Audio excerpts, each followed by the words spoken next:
soit enraciné, qu'il demeure ferme dans ces temps de la fin. Je te prie que toute forme de pensée confuse soit amenée captive à l'obéissance de Christ. Au nom de Jésus-Christ de Nazareth, que toute puissance du monde des ténèbres maintenant soit paralysée. Au nom de Jésus-Christ de Nazareth, je vais condamner tout ce que l'ennemi avait fomenté dans le secret. Au nom de Jésus-Christ de Nazareth, que toute forme de parole incantatoire, d'imprécation, maintenant, nous les condamnons dans le nom puissant de Jésus-Christ de Nazareth.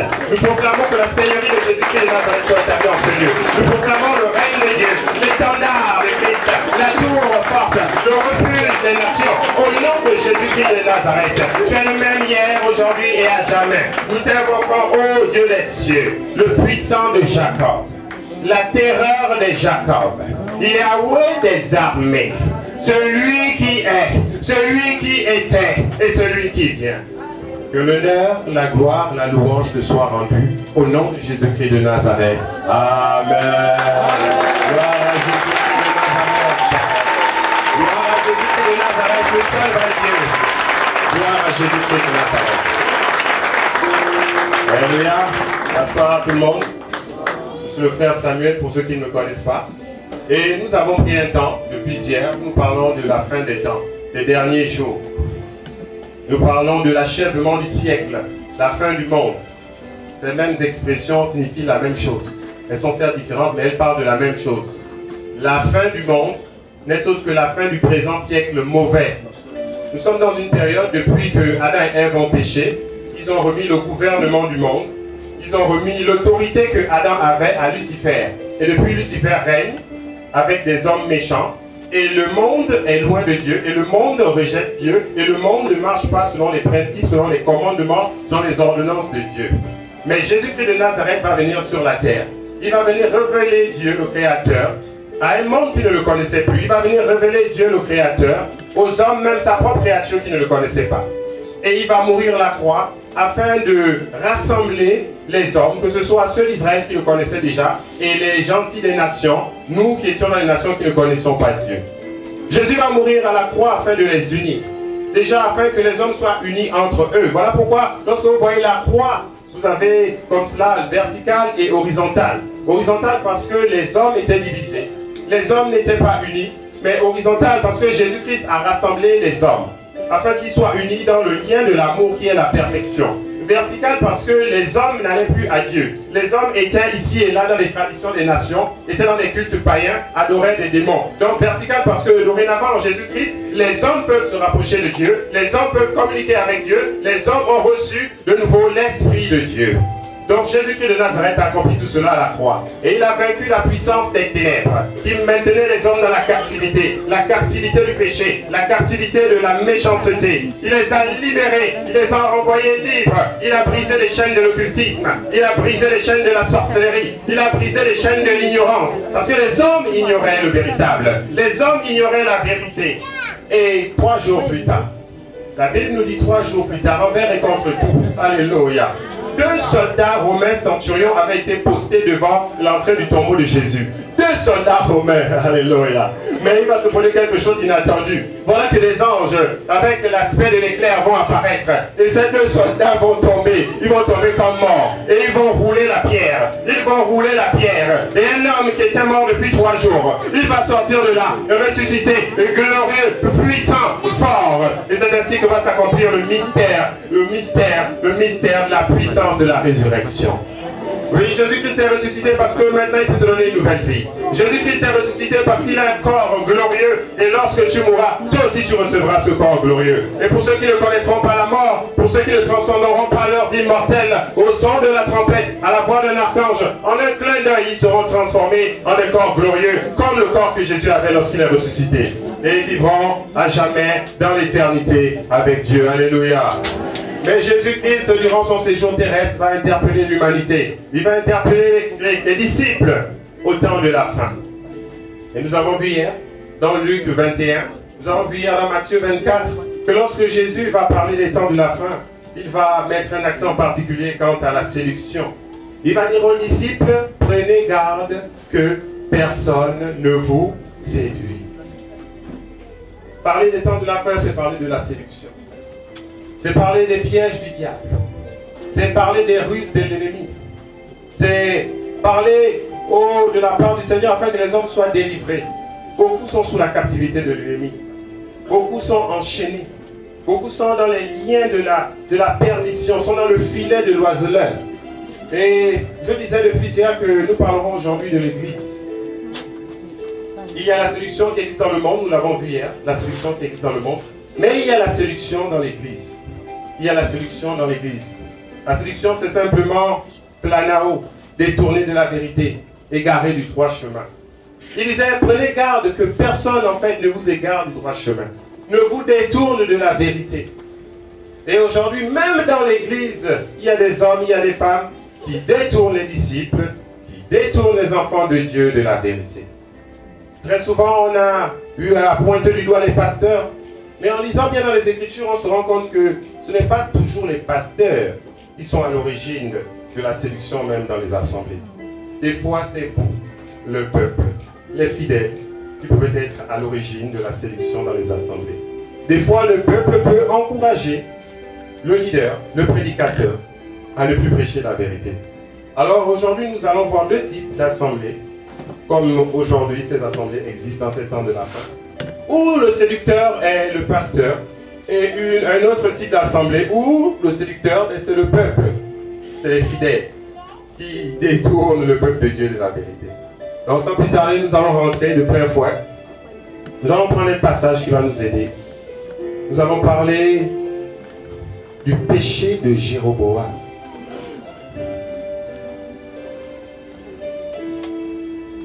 Ce passage va nous aider à comprendre un tout petit peu la séduction dans les assemblées. Nous allons parler de deux assemblées. Ici, c'est la première assemblée et ensuite nous verrons une deuxième assemblée. C'est dans le livre des rois. Nous parlons de la fin des temps.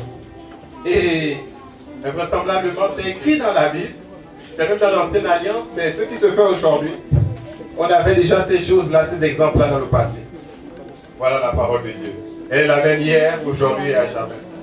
Nous allons commencer par cette assemblée où c'est le leader qui détourne le peuple de Dieu de la vérité, qui les séduit. Nous allons lire dans 1 Roi chapitre 12, à partir du verset 25.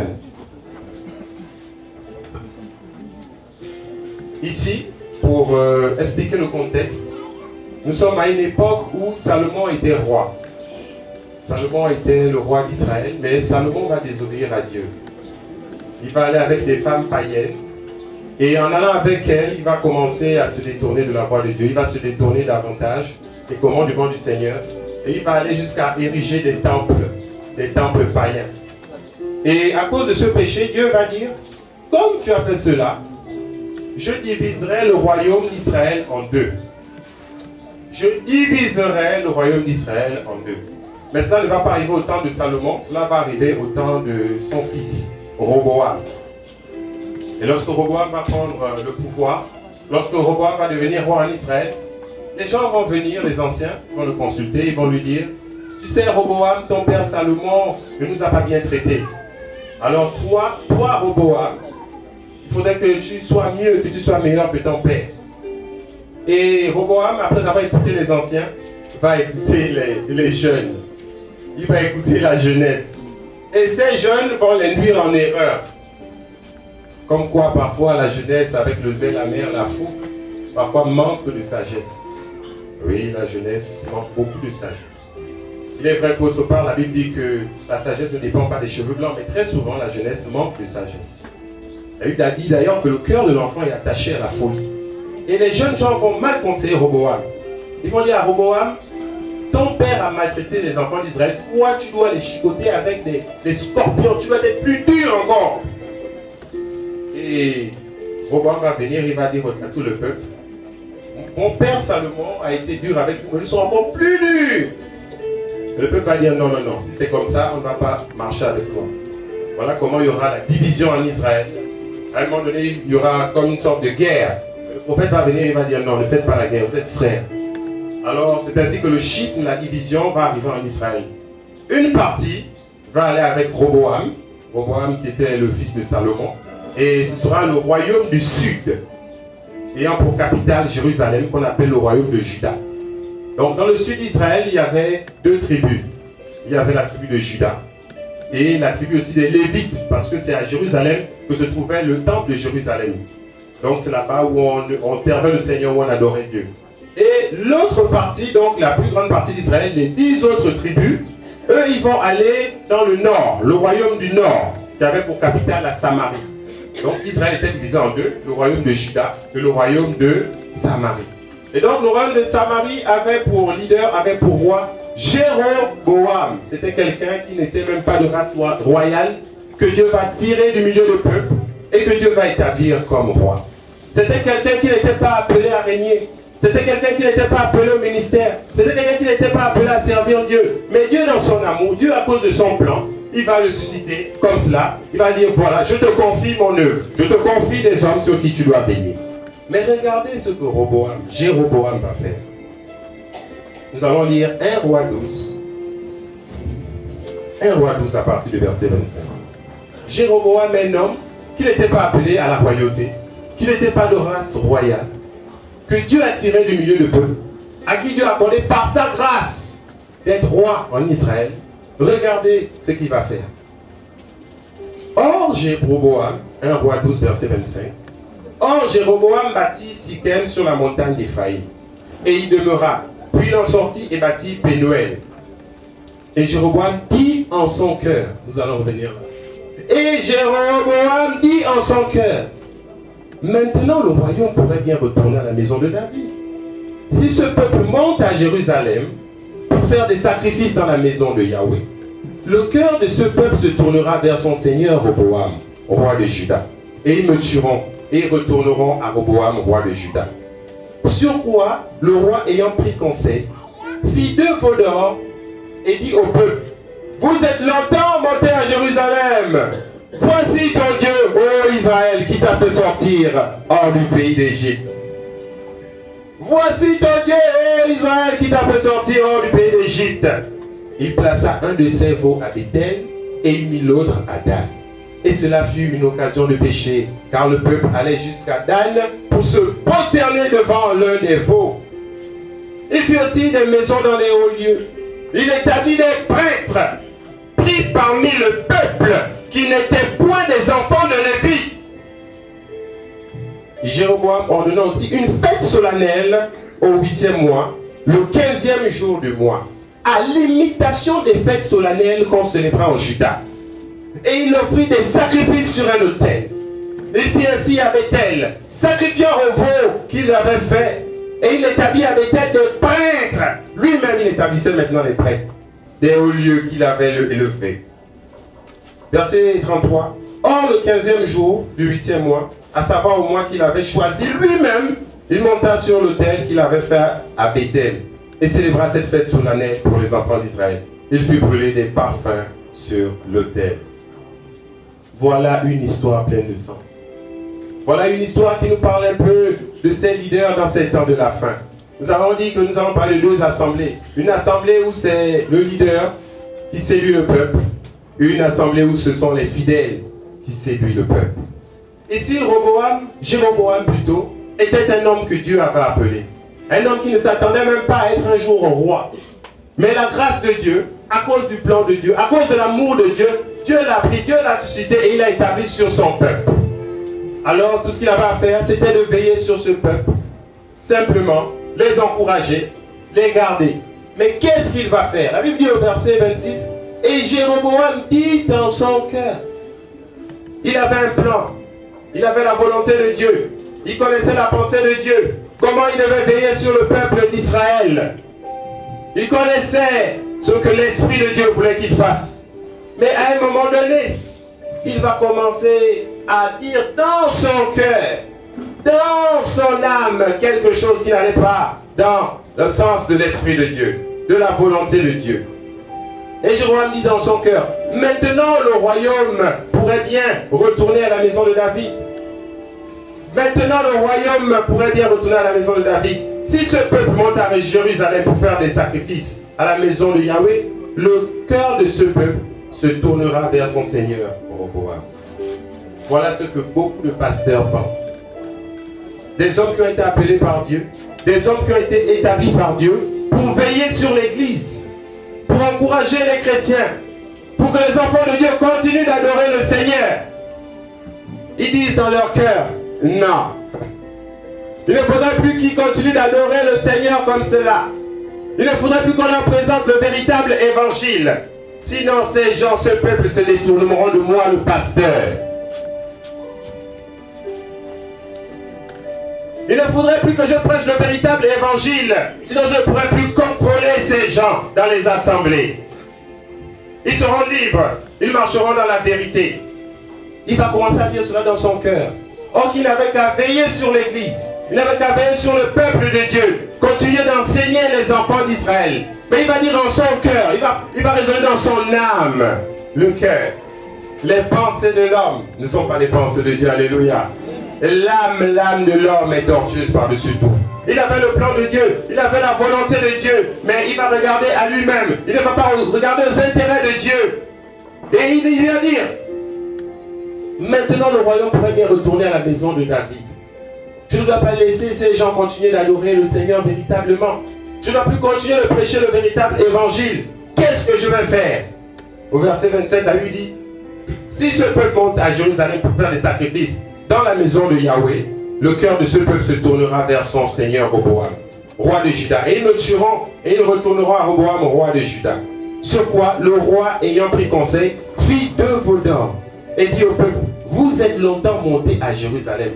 Voici ton Dieu, ô Israël, qui t'a fait sortir hors du pays d'Égypte.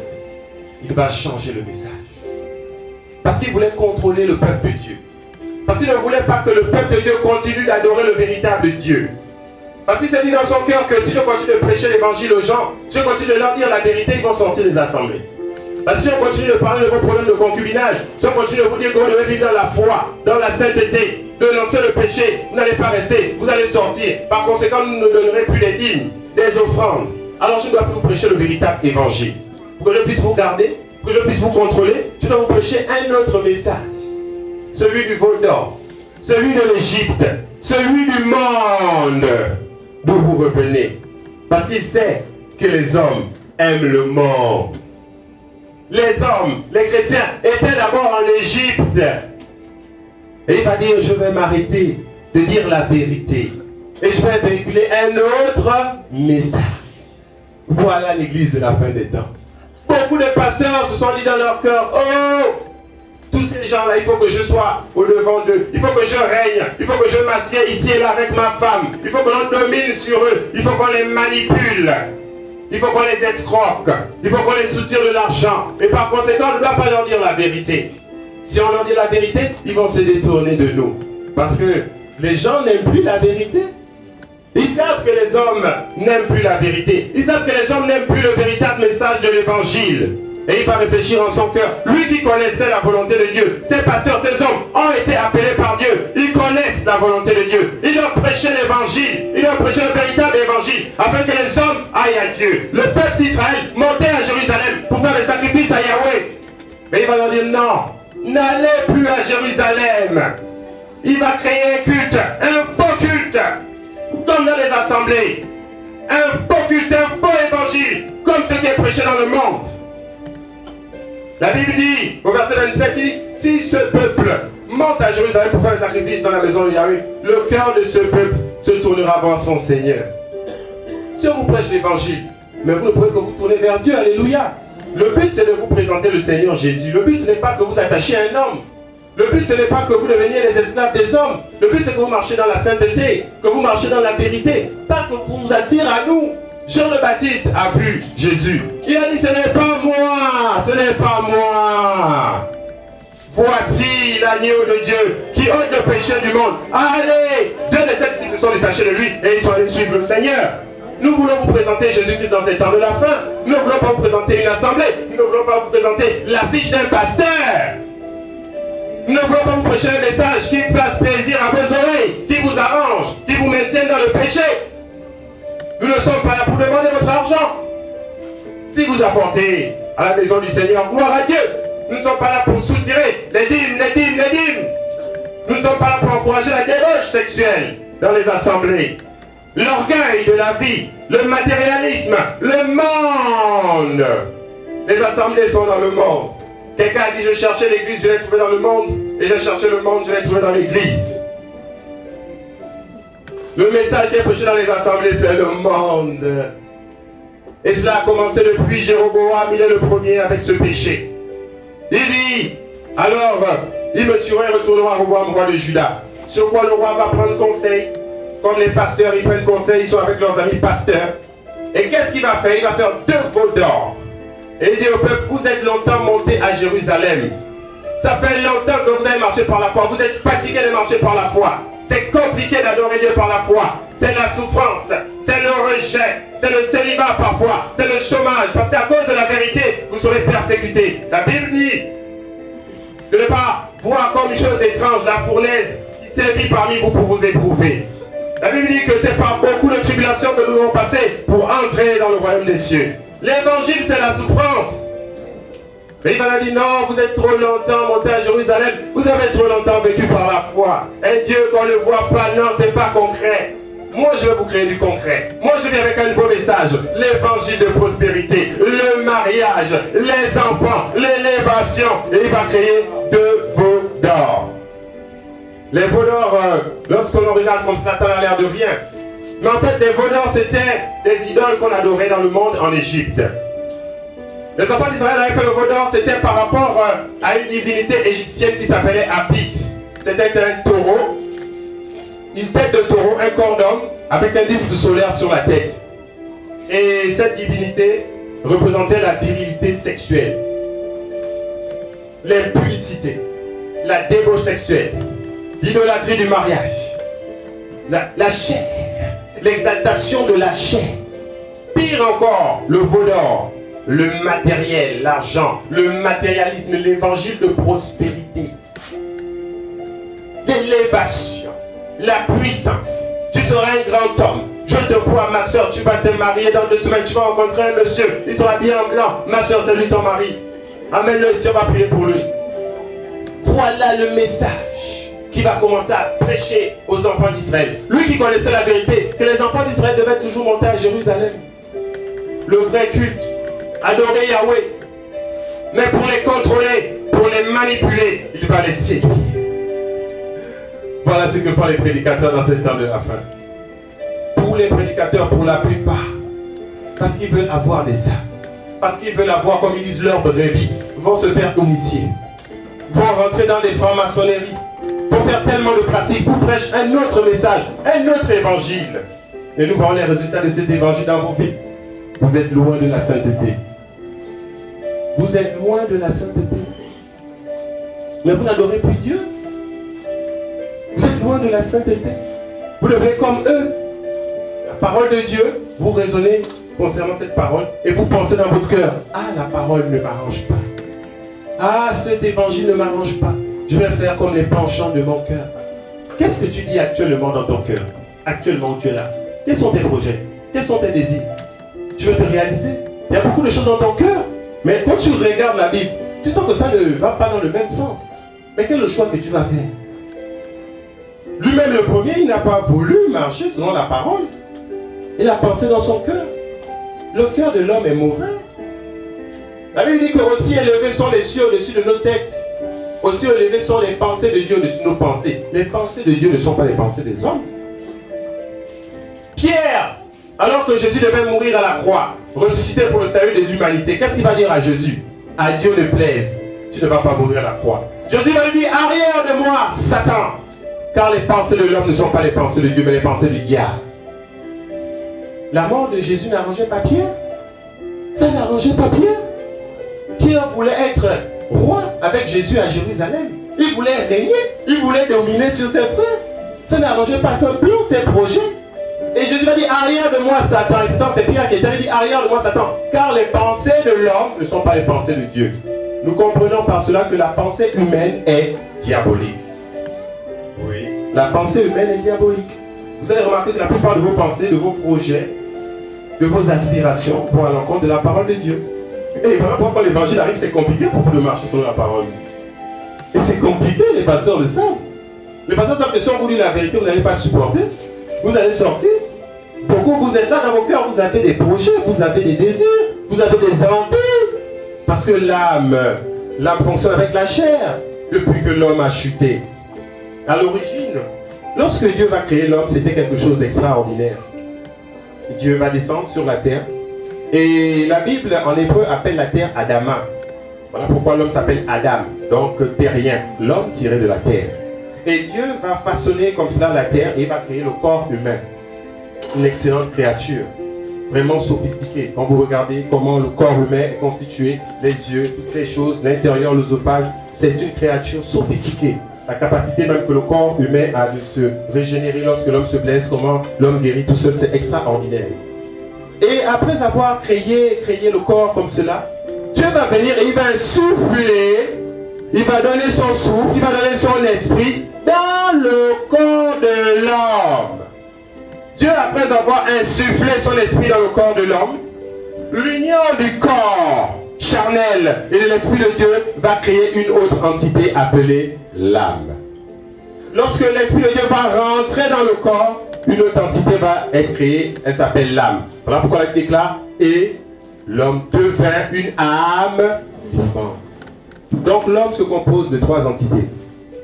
Paul le dit dans Thessaloniciens que votre être tout entier, esprit, âme et corps. Esprit, âme et corps. L'homme c'est l'esprit, c'est l'âme et le corps. Soit tenu irréprochable pour l'avènement de son fils. Et alors là, l'homme va se réveiller. Il avait un côté physique, charnel, le corps. Il avait l'âme et il avait l'esprit de Dieu. Il était rempli de l'esprit de Dieu. Il connaissait la volonté de Dieu. On lui avait dit, tu ne mangeras pas du fruit du jardin. Mais la particularité de l'homme, c'est que son âme est une âme autonome, est une âme indépendante, qui fait ce qu'elle veut. Voilà cette créature qui est l'homme. Dieu n'a pas créé l'homme comme un robot, un automate. Il a créé l'homme avec une âme indépendante, autonome. Parce que c'est dans l'âme que se trouve la volonté, l'organe décisionnel. C'est dans l'âme que tu peux faire ton choix. Il était rempli de l'esprit de Dieu, il marchait avec Dieu. Mais Dieu l'a créé afin que lui-même, il décide soit de marcher selon la parole de Dieu, soit de désobéir à la parole de Dieu. Voilà comment Dieu a créé l'homme.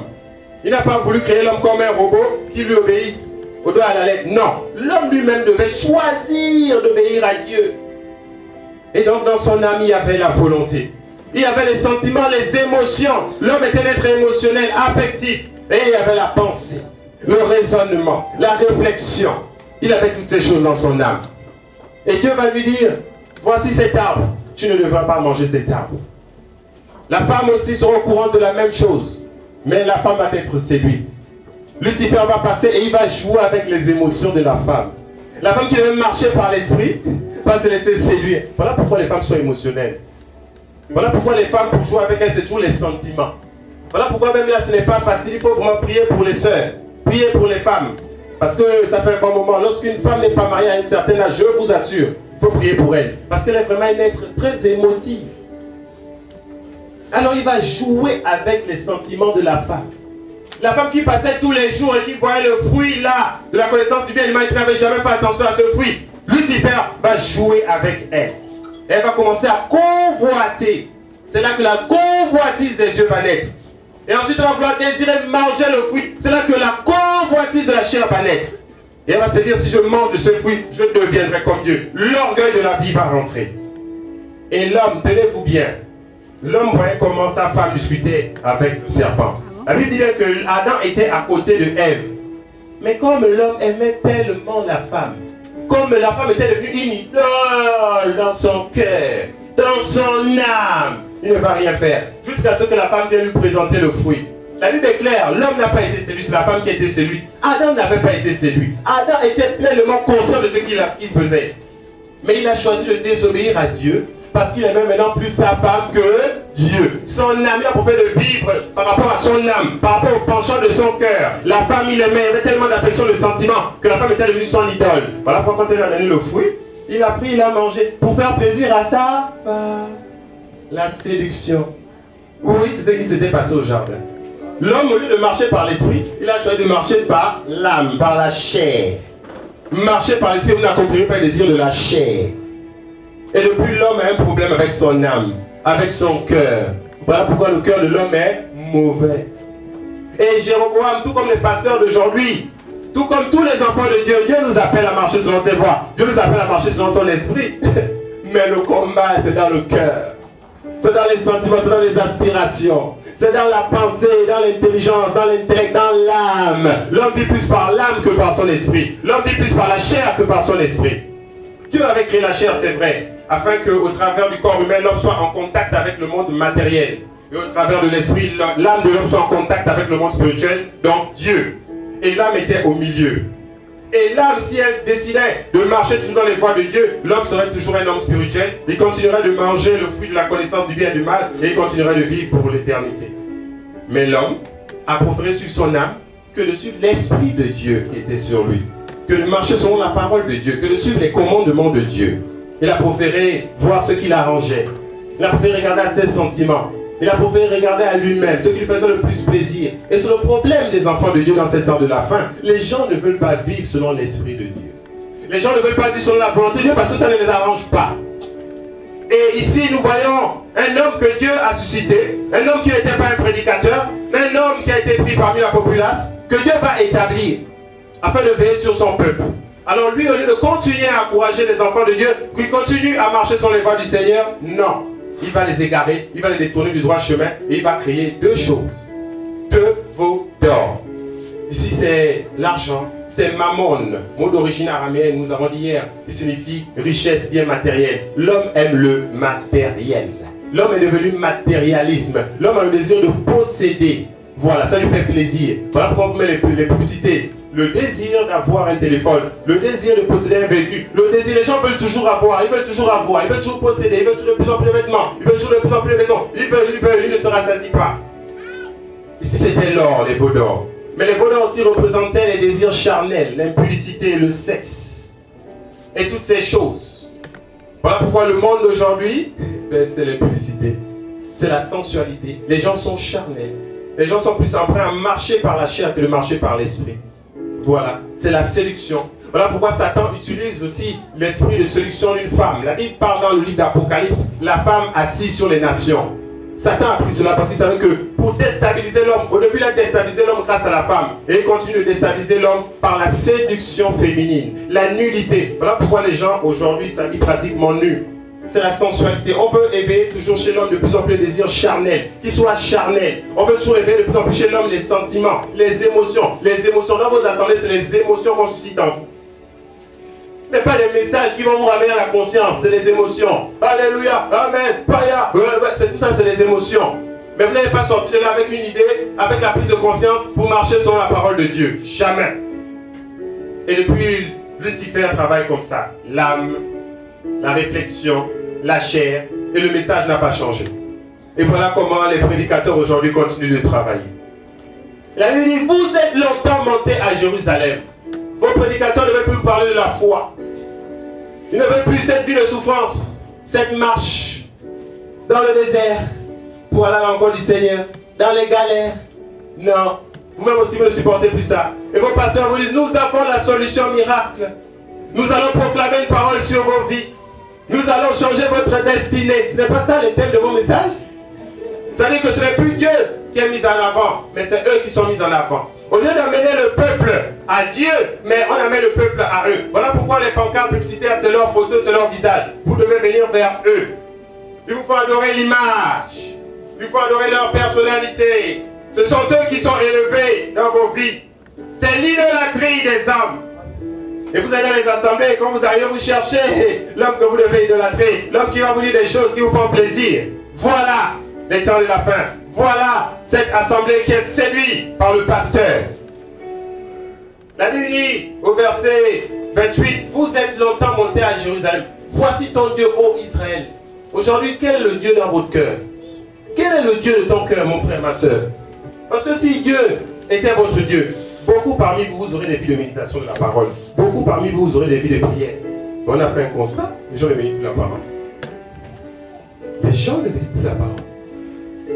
Non. Les gens n'ont plus de vie de prière. On a fait le constat. Les gens sont charmés. Les gens, ce qu'ils veulent, mais c'est des choses contraires à la parole de Dieu. Regardez bien. C'est le pasteur qui est leur Dieu. Lorsque le pasteur dit quelque chose qui est contraire à la parole, ils disent oui. Mais si c'était Dieu leur Dieu, ils devaient marcher sur la parole. Tout ce que les gens font dans les assemblées. Mais c'est le pasteur maintenant qui dit leur conduite.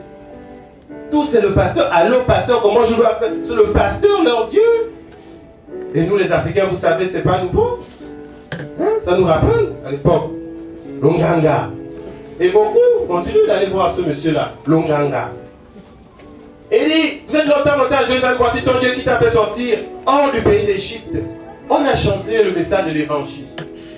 Et ça peut se voir dans le cœur des enfants de Dieu. Les gens aujourd'hui ne marchent plus selon la parole. Les gens aujourd'hui ne veulent plus accepter la vie de Jésus-Christ. Vous n'avez pas vu comment Jésus-Christ a vécu? Lisez les Écritures. C'était un homme simple. On vous parle d'élévation, on vous parle de possession des biens matériels. Jésus a prêché un message concernant les biens matériels de ce monde. Jésus-Christ est venu libérer les enfants de Dieu, ses disciples, de l'adversité, de la souffrance. Non, il leur a donné la vie éternelle. Les disciples ont continué de souffrir même lorsqu'il est monté dans le ciel. Qui vous a dit que l'évangile est venu pour régler vos problèmes sociaux? Qui vous l'a dit? Qui vous a dit que l'évangile est venu pour que vous puissiez vous marier, pour que vous puissiez construire? Qui vous a dit que l'évangile c'est pour cela? Qui vous a dit ces choses? Qui vous a dit que l'évangile c'est le monde? L'évangile c'est pas le monde. La Bible dit que n'aimez pas le monde. Le monde. El mundo, el mundo. Ça, mon frère, les gens aiment le monde. Les gens aiment le monde, il ne faut pas suivre. Et ce n'est pas facile. Nous sommes là, on connaît. Il y a des entretiens qu'on fait. On discerne. Des fois, on ne peut pas dire que non, là, il y a déjà des problèmes. Parce que si on dit non, ils sont tous comme ça, ils me soutiennent. Donc on laisse. Parce que Dieu lui-même, il sait.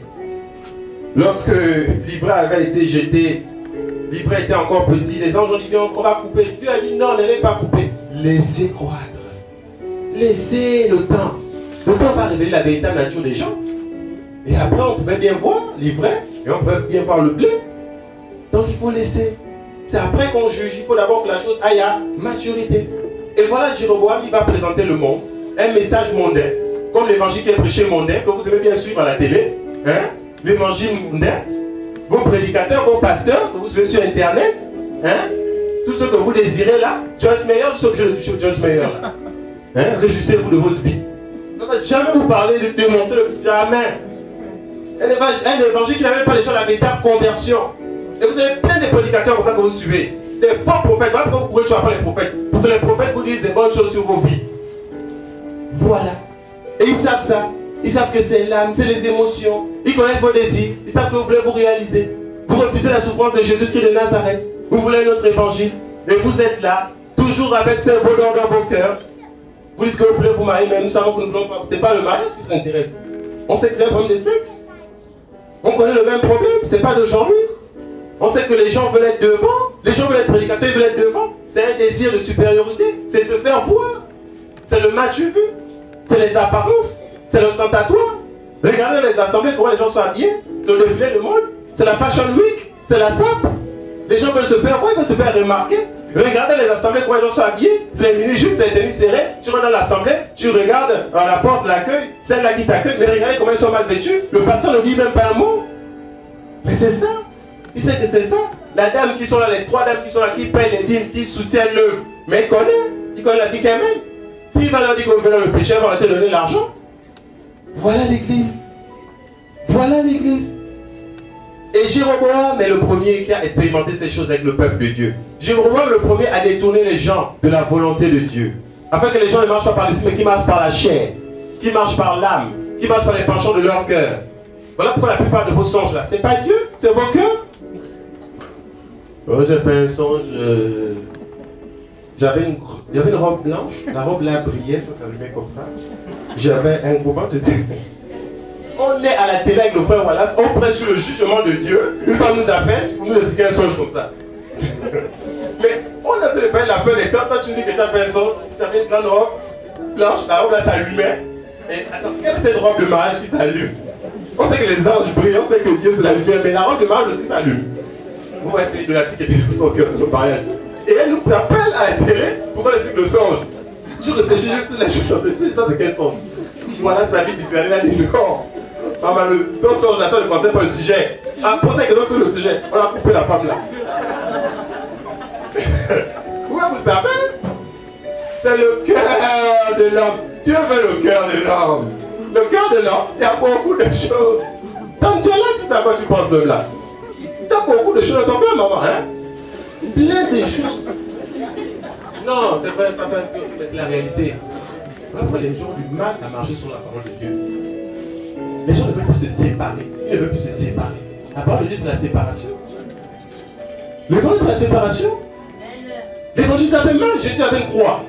Si quelqu'un veut venir après moi, qu'il renonce à lui-même, qu'il se charge de sa croix et me suive chaque jour.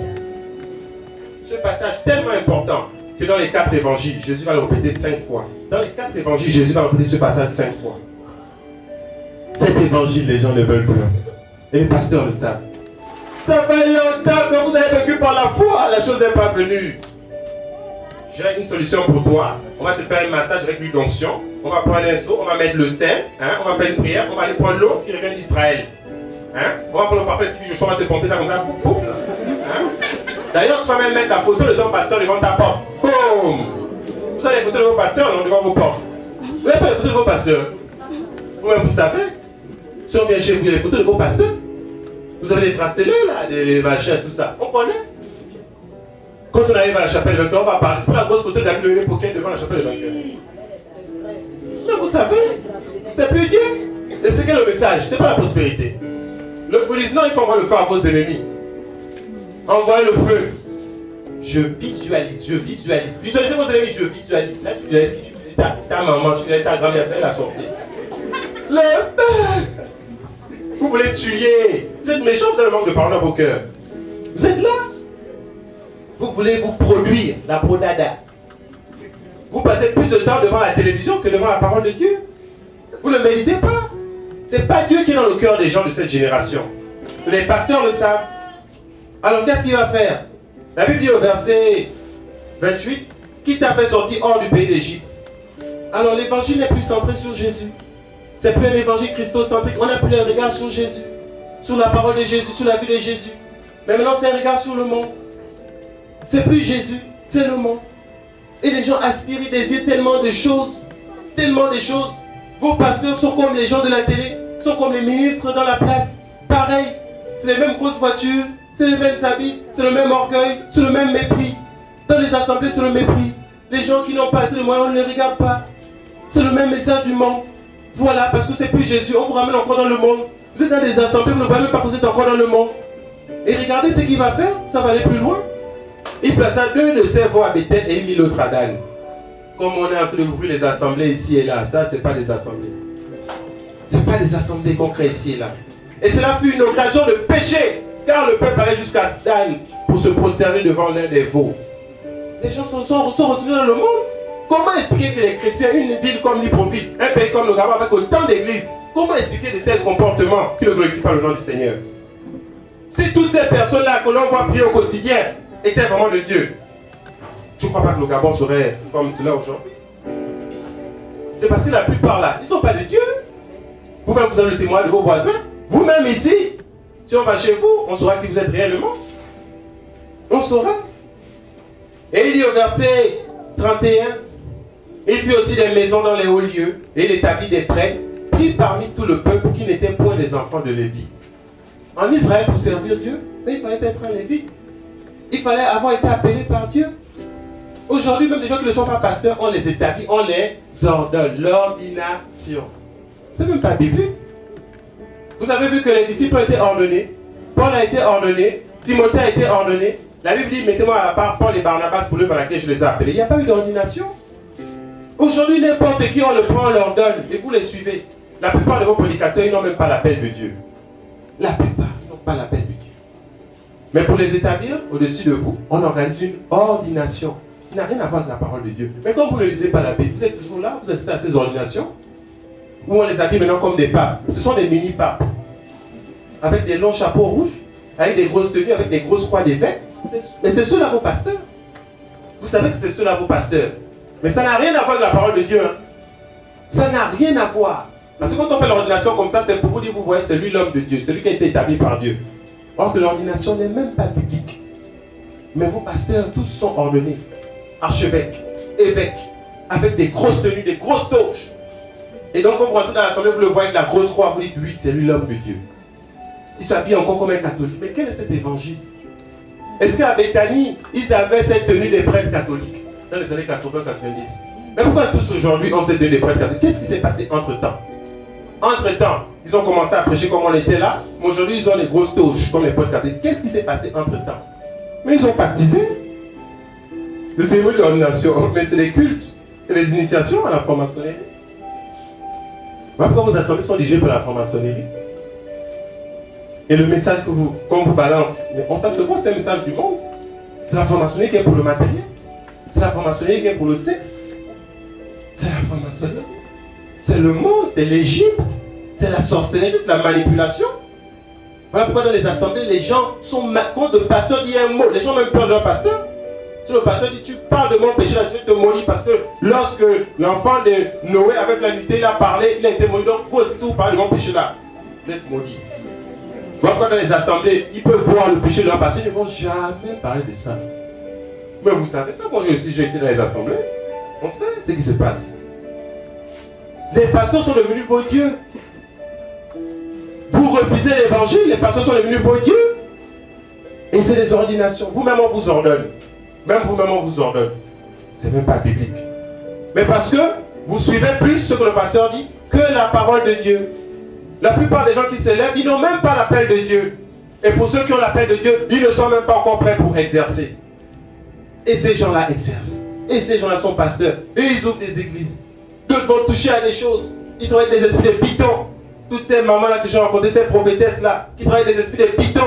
Tous ces faux pasteurs-là, tous ces mouvements-là. Et c'est là-bas où vous êtes. Parce qu'on vous promet monts et merveilles. Parce qu'on vous promet le monde. Parce qu'on vous promet les désirs et penchants mauvais de vos cœurs. Et il y en a tellement d'assemblées dans lesquelles vous êtes, tellement, avec lesquelles vous êtes en contact. Et la Bible dit, il fit aussi dans les hauts lieux, il établit des prêtres parmi tout le peuple, qui n'étaient point des enfants de Lévi. Beaucoup servent Dieu, mais sans Dieu, alors que Dieu ne les a même pas appelés. Beaucoup sont là, ils imitent l'œuvre de Dieu, ils font, mais ils ne sont même pas de Dieu. Ils n'ont pas l'appel de Dieu dans leur vie. Et on les suit parce qu'on les a établis, on les a ordonnés. Et ils s'autoproclament pasteurs. Mais il dit au verset 32, Jéroboam ordonna aussi une fête solennelle au 8e mois. Ça veut dire que Dieu avait ses fêtes, lui il a créé sa propre fête. Et si vous remarquez bien dans les assemblées, c'est la fête. Vous n'avez pas remarqué ça? Vous n'avez pas comment les gens dansent? Vous n'avez pas comment ils sont rentrés dans l'assemblée? Vous n'avez pas comment c'est ça? C'est les boîtes de jour, vous n'avez pas remarqué? Il y a un esprit de fête, mais s'ils sont dans la fête, il n'y a aucune prise de conscience. Quand ils sont dans l'assemblée, il n'y a aucune prise de conscience. Regardez bien comment ils sont. C'est la fête. Mais vous savez, c'est la fête. C'est un esprit de fête. Quand les gens vont l'assemblée, c'est pour la fête. C'est pas pour écouter le message de véritable. Vos chants là, ce sont vos stars. Voilà pourquoi toutes là, elles veulent chanter, toutes veulent le musicien au piano. Les gens veulent, encore nous les Africains, on sait qu'on aime bien ça. Hein? Les sonorités africaines. Le soukous, le coupé décalé. Voilà pourquoi même les louanges, c'est le coupé décalé. Mon âme à moi, tout ça, c'est le coupé décalé. Regardez que les sonorités, c'est la fête. C'est un esprit de fête. Voilà pourquoi après même, on apprend que tel encore est reparti en boîte. Puis bien quand vous arrivez dans les fêtes, tu as déjà vu certains qui sont dans les fêtes. Tu vas les voir. Comment ils vont danser? Tu vas dire, oh, lui il danse comme ça. Mais c'est la fête. Comme un endiablé. Et dès qu'on met une bouteille comme ça là, un verre, à l'époque, il ne faut jamais mettre le verre là d'alcool devant certains chrétiens. D'autres sont encore délivrés de cela. Mais quand tu vas commencer, on est obligé de dire non, ne touchez même plus à l'alcool. Donc il va établir la fête. Beaucoup d'assemblées sont dans la fête. Oui, tu vois même la personne prépare sa tenue pour dimanche. Parce que quand elle arrive là c'est fort. Le pasteur va me voir. Donc quand la louange commence à venir, ils vont danser. Mais c'est la fête. Le pasteur, encore quand il vient comme ça, il exalte leur chair, leurs émotions. Tu es un homme de Dieu, tu es puissant. Nous allons briser, tu vas rentrer dans ta prospérité. Tu vas. C'est-à-dire qu'ils sont dans. C'est terrible, c'est un faux culte, c'est pas Dieu. Et je dis Amen, Amen. Et tu vois les femmes là pour se faire remarquer, elles viennent aussi. Elles mettent encore l'argent pour pas. Donc c'est vraiment la fête. C'est-à-dire qu'ils peuvent rentrer à 10h, ils sont à 15h. Tu te dis, mais qu'est-ce qu'ils ont fait durant tout ce temps? Mais c'était de la fête. Voilà pourquoi les mêmes personnes, tu vois, facilement c'est dans le monde, facilement, tu vois, il n'y a pas de différence entre le monde et la vie spirituelle. C'est la même chose. Tout de suite, il y a un petit décalage déjà dans le monde. Mais parce qu'ils sont déjà, ils sont dans le monde. Vous croyez que quoi? Et regardez vous-même. Et la Bible dit que Jean va ordonner aussi une fête solennelle au 8e jour. Les fêtes là, c'est au nom de Dieu, hein. Les dimanches là, c'est le culte là, quand ils font la fête, c'est au nom de Dieu. Le 15e jour du mois, à l'imitation de la fête solennelle qu'on célébrait en Juda, il offrit des sacrifices sur un autel, il fit aussi à Béthel, sacrifiant au veau qu'il avait fait, et il établit à Béthel des prêtres et au lieu qu'il avait élevé. Donc c'est les ordinations, c'est un faux évangile, c'est le monde. Et les gens sont là, ils se réjouissent. Aucune prise de conscience. Les gens ne changent pas. Ils rentrent dans les assemblées, ils deviennent encore plus méchants qu'ils ne sont. Plus méchants qu'ils ne sont. Tu rencontres les chrétiens, je te demande même s'ils sont chrétiens. C'est parce qu'ils sont séduits. C'est parce que leur pasteur les séduit. C'est parce que leur pasteur leur prêche un faux évangile. C'est une autre semence. Et elle est arrosée. Et elle est arrosée. Tout le temps qu'ils passent dans ces assemblées. Ça les rend de plus en plus mondains, méchants. Et lorsqu'on approche le véritable évangile, boum!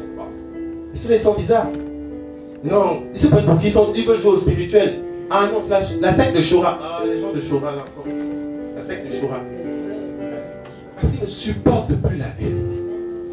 Et voilà donc quoi le monde se trouve actuellement. Voilà donc quoi les assemblées à l'échelle internationale se trouvent. Vous regardez comment fonctionnent les églises américaines, vous allez crier. Mais sachez que nous aussi on va vers là-bas. Vous regardez comment fonctionnent les églises au Nigeria, vous allez crier. En Côte d'Ivoire, c'est même pas la peine. Au Congo, Kinshasa, oh. Je les aime beaucoup, j'ai un côté congolais, donc n'allez pas dire que je suis raciste. Mais ça ne va pas au Congo, Kinshasa. Ça ne va pas. Et ils sont dans le faux. Vous savez que c'est un faux qui est tellement faux qu'en fait c'est devenu même vrai pour eux. Les savent plus qu'ils sont dans le faux. Et maintenant les assemblées au Gabon, c'est pas la peine. C'est pas la peine. Toutes sont prophètes, toutes sont prophétesses. Maman prophète, toutes ces prophétesses, Dieu vous parle matin, midi et soir. Mais Dieu ne parle jamais de votre propre péché, jamais. Il ne touche pas à ce problème-là. Le monsieur là avec qui tu es là n'est pas marié. Jamais Dieu ne te révèle ça. Mais il te révèle seulement quand tu enseignes que l'enfant là, tu dois lui donner le nom Jérémie. Non, tu peux l'appeler Sarah. Le prénom repéré des chrétiens. Non, c'est Dieu qui m'a dit que je dois l'appeler Jérémie. Mais Dieu ne t'a pas dit que tu ne peux pas vivre la fornication avec un monsieur qui n'a pas tombé. Il t'a pas dit ça. Il a sauté ça. Il a seulement vu que tu tombes enceinte et dit que non, c'est Jérémie. Dieu te parle tous les jours que c'est lui le sorcier. Mais Dieu ne te parle pas de ton problème. Hein? Ton problème de manque de pardon vis-à-vis du frère là. Non, tu ne t'as jamais parlé de ça.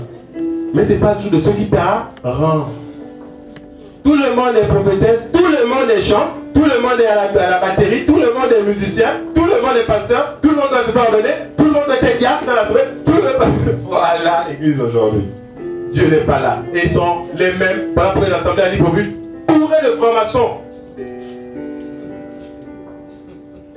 Les mariages et tout ça là, organisé ici et là. Les gens sont plus zélés pour organiser un mariage que pour des temps de prière. On a pris les temps de prière ici à Wenje. J'ai aussi remarqué comment on organise les mariages, c'est différent. Quand on organise un mariage, on est en scène, ça c'est nous-mêmes, c'est à Wenje. Mais quand on dit prière, j'arrive le mardi, même pas 15 personnes. Les gens ont prévu des prières, c'est fini. Les gens veulent s'épanouir. Ils veulent se réaliser. Ils veulent le développement.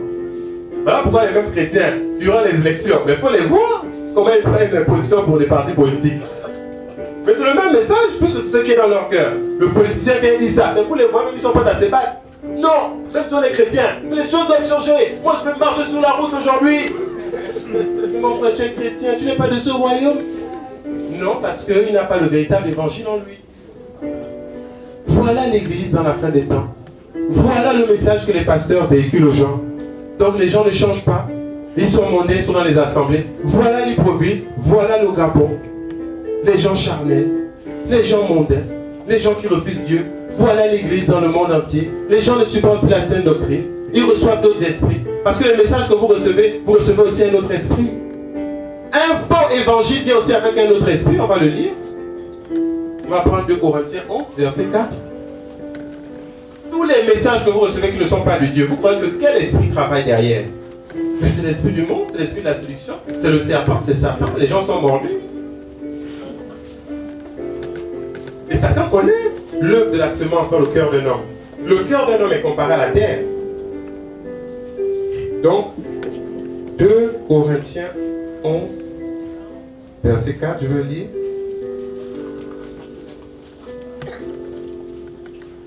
2 Corinthiens 11, verset 4. Il dit, car si quelqu'un vient vous prêcher un autre Jésus que nous n'avons pas prêché, ou si vous recevez un autre esprit que celui que vous avez reçu, ou un autre évangile que celui que vous avez embrassé, vous le supportez fort bien. Je vais reprendre. Car si quelqu'un vient vous prêcher un autre Jésus, quel est le Jésus qu'on vous prêche aujourd'hui? Quels sont les résultats que ça produit dans vos vies? Quels résultats? On a l'image, on a l'exemple de Jésus. Mais on a aussi nos vies. Est-ce que c'est à l'image de Jésus? On dit un autre Jésus que nous n'avons pas prêché. Les gens ne veulent plus l'évangile qui est dans la Bible. Vous voulez maintenant l'évangile qu'on retrouve ici aux États-Unis, au Congo, ici au Gabon. Vous ne voulez plus l'évangile qui est dans la Bible. La preuve, vous ne lisez même plus la Bible. Les gens n'ont plus le goût de la parole de Dieu, de la méditation. Les gens sont méchants dans leur cœur. Les gens sont dans l'impudicité. Les gens ne veulent plus la sanctification. Tous les jours, la sanctification, on est fatigué. Le même message. Quand est-ce qu'on va parler de comment faire pour prospérer, pour nous élever? Or, les chrétiens doivent occuper des postes de responsabilité dans la nation. Quand est-ce qu'on va parler de ça? Quand est-ce qu'on va faire une notion d'huile et tout pour décanter les affaires? Quand est-ce? Les autres amènent l'eau de l'Israël, machin, eux ici, là, ils vont faire ça quand? Car si quelqu'un vient vous prêcher un autre Jésus que nous n'avons pas prêché, ou si vous recevez un autre esprit que celui que vous avez reçu, donc un autre esprit que celui que vous avez reçu. En acceptant Jésus, tu reçois le Saint-Esprit. Mais en embrassant tous des fausses doctrines, là, vous recevez un autre esprit. Voilà pourquoi vous êtes là, vous êtes animés pour la plupart là. Vous avez d'autres esprits avec vous. Et vous-même, vous savez comment ça se manifeste. Vous voyez même la vie que vous menez. Vous comprenez que c'est un autre esprit, vous comprenez que ce n'est pas l'esprit de Jésus. Tu te masturbes, tu vis dans la fornication, tu machins, tout. Tu es plus dans la télé, tu es plus dans le monde, c'est la fête, tu es là, les amis, tout ça. C'est quel esprit? C'est pas l'esprit de Dieu. Quand tu prises et tu envoies le feu, c'est des trucs, casser les hôtels sataniques, le cafard arrive, tu commences à paniquer, après tu le tues, tu envoies encore le feu. Mais ça, c'est pas l'esprit de Dieu, tu es dans la peur. Tu as peur des sorciers, tu as peur, tu vois les sorciers partout, machin. Tu ne veux même plus, tu gardes rancune à tes parents, tu gardes rancune aux gens. On t'a dit tu as accepté Jésus, sépare-toi d'abord du père et tes enfants, de la mère et tes enfants. Non. Les frères veulent me séparer. Non, on ne veut pas te séparer. La parole de Dieu veut que l'homme et la femme se connaissent que dans le cadre marital. C'est pas nous. C'est la parole. Si Dieu t'impose le chômage, qu'est-ce que nous on peut faire? Aujourd'hui c'est vrai, c'est la crise au Gabon. Mais les Gabonais apprennent à commencer à travailler de leurs propres mains.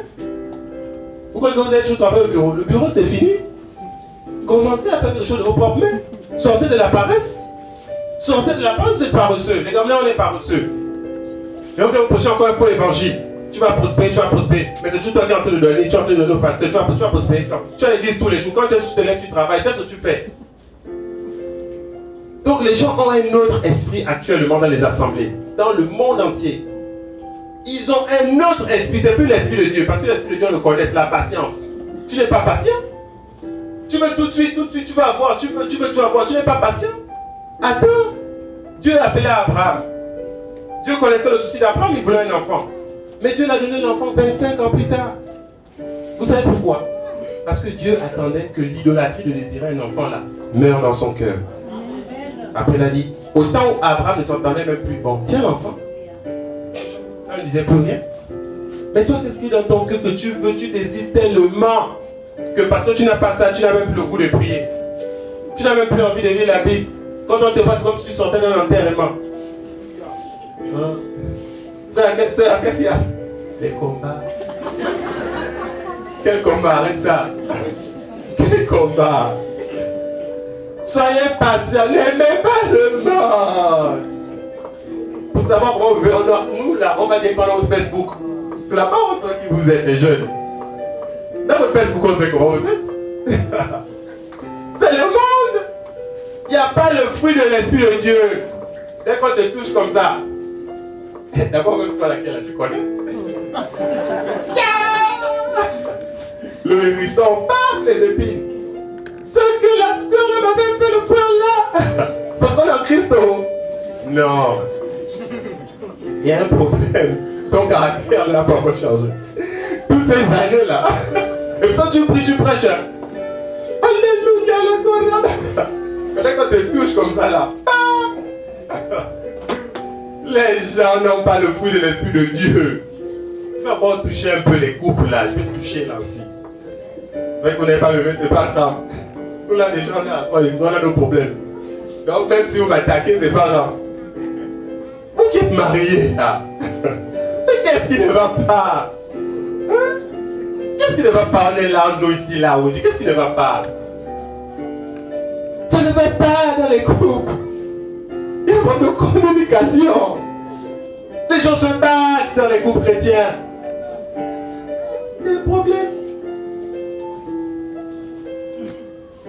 L'idolâtrie du mariage, tu es rentré au mariage avant le temps. Tu as vu le frère, le frère n'était pas encore transformé. Parce que je ne voyais pas Dieu. Mais comme tu voulais te marier, en fait, c'est pas que tu voulais te marier, c'était un problème de sexe, c'est le puits. Parce que dans le monde, tu avais un train de vie, et depuis là, tu étais en crise, c'était compliqué. Donc il fallait que tu te maries. Mais arrivé là-bas, tu te rends compte que c'est autre chose. D'où vient que tout a oué si vous tous êtes accordés, vous tous êtes accordés. D'abord, c'est même pas l'histoire biblique. Vos parents connaissent que vous êtes mis ensemble là. Vos parents. Amen.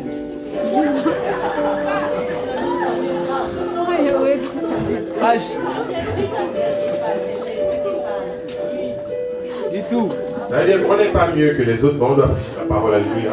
Je ne suis pas mieux que qui que ce soit. Alléluia, mais voilà l'église. Voici l'état de l'église dans la fin des temps. C'est pas du tout facile. Et les chrétiens sont dans des situations difficiles. Parce que les chrétiens ont refusé le marché sur la parole de Dieu. Ils ont refusé le marché sur l'Esprit de Dieu. Ils ont refusé de développer la confiance en Dieu. Ils ont refusé de mourir. Mourir à eux-mêmes, mourir à leurs aspirations, aux désirs de leur âme. Voilà pourquoi les gens, c'est le monde. Alors, il est ici dans 2 Corinthiens 11:4. Il dit, si quelqu'un vient vous prêcher un autre Jésus, vous aimez bien ça quand on prêche des autres doctrines.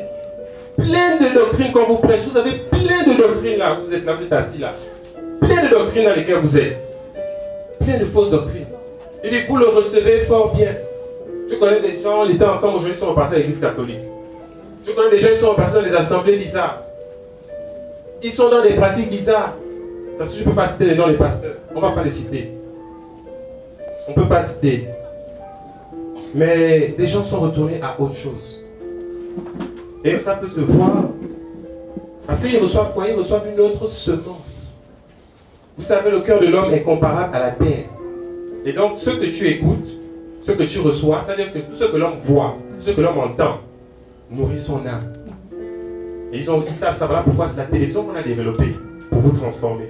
Voilà pourquoi vos prédicateurs, les messages qu'ils vous balancent là, ils savent ce que ça produit dans vos vies, ils connaissent les résultats. Regardez rapidement Genèse 8, verset 22. C'est une loi qu'on appelle la loi des semailles et des récoltes. Toute semence est appelée à germer, appelée à porter du fruit.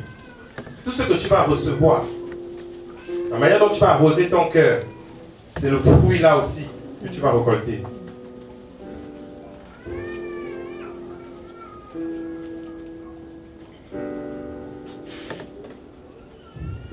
C'est le dernier verset de ce chapitre, c'est Dieu qui avait détruit le monde par le déluge et par la suite, il va regretter d'avoir fait cela. Et il va mettre l'arc-en-ciel pour dire, je ne vais plus jamais détruire le monde par les eaux.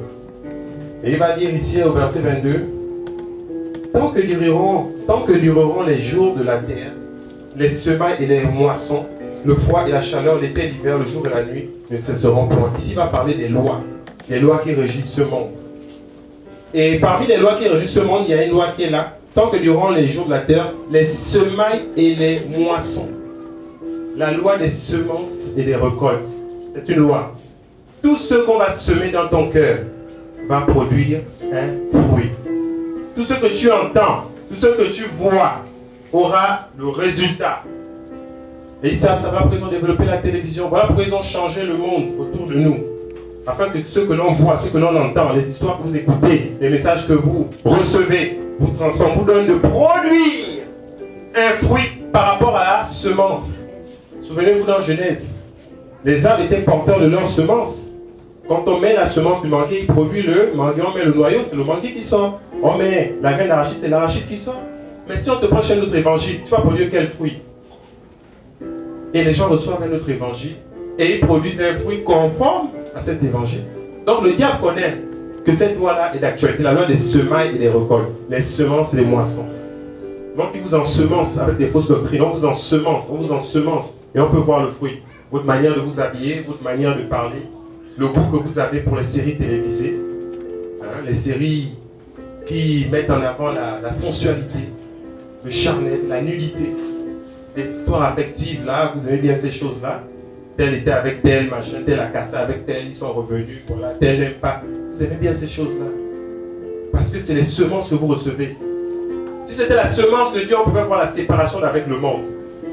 Si c'était la semence de Dieu, on pouvait voir l'attachement à la parole de Dieu. Mais comme ce n'est pas la semence de Dieu, voilà, on peut voir aussi le fruit. Le fruit n'est pas de Dieu. Dans ce temps de la fin, les gens ne veulent plus le véritable évangile. Et on peut voir donc des prédicateurs, des hommes que Dieu avait appelés, des hommes que Dieu avait établis, comme Jéroboam, comme ces pasteurs aujourd'hui, se détourner des voies de Dieu. Ils prennent la place de Dieu, ils détournent, ils égarent les gens, ils séduisent les gens, la séduction. Jésus a dit, prenez garde que personne ne vous séduise. Ici, on a vu que c'est le prédicateur, c'est le leader qui séduit le peuple. Et nous allons voir un deuxième texte, où ce n'est pas le prédicateur, mais c'est le peuple. Des fois, c'est le prédicateur qui séduit, qui égare, mais des fois, c'est le peuple qui influence le prédicateur, ne prêche plus ce genre de message. On va prendre Exode 32.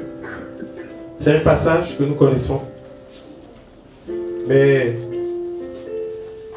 nous devons le rappeler pour interpeller. Nous parlons de la fin des temps. Nous parlons de l'état de l'Église dans la fin des temps. C'est un merveilleux passage. J'aime beaucoup ce passage. Et Paul lui-même, pour parler de l'Église dans ces temps, va faire référence à ce passage dans 1 Corinthiens au chapitre 10 là-bas. Exode 32 à partir du verset 1, je vais faire la lecture. Mais le peuple, voyant que Moïse tardait tant à descendre de la montagne, s'assembla autour d'Aaron et lui dit, lève-toi, fais-nous des dieux qui marchent devant nous.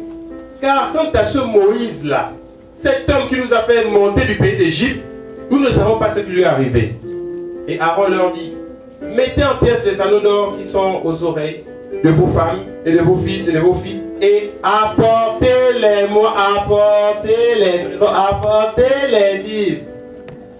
Verset 3. Et aussitôt tout le peuple mit en pièces des anneaux d'or qui étaient à leurs oreilles, et ils les apportèrent à Aaron, qui les ayant reçus de leur main forma l'or avec un burin et en fit un veau en métal fondu. Et ils dirent, voici tes dieux, ô Israël, qui t'ont fait monter du pays d'Égypte. Lorsqu'Aaron vit cela, il bâtit un autel devant le veau et cria en disant, demain il y aura une. Voilà, merci des fêtes. Toujours. Il y aura une fête solennelle. Ah, Yahweh. C'est des fêtes, c'est toujours au nom de Dieu. Tout ce qu'ils font, c'est toujours au nom de Dieu. Ainsi, c'est vers le lendemain, dès le matin, ils offrirent des holocaustes et présentaient les offrandes de paix. Et le peuple s'assit pour manger et pour boire. Le manger et le boire. Puis ils se levèrent pour se divertir, pour jouer. Le divertissement, l'entertainment. On va parler de ça.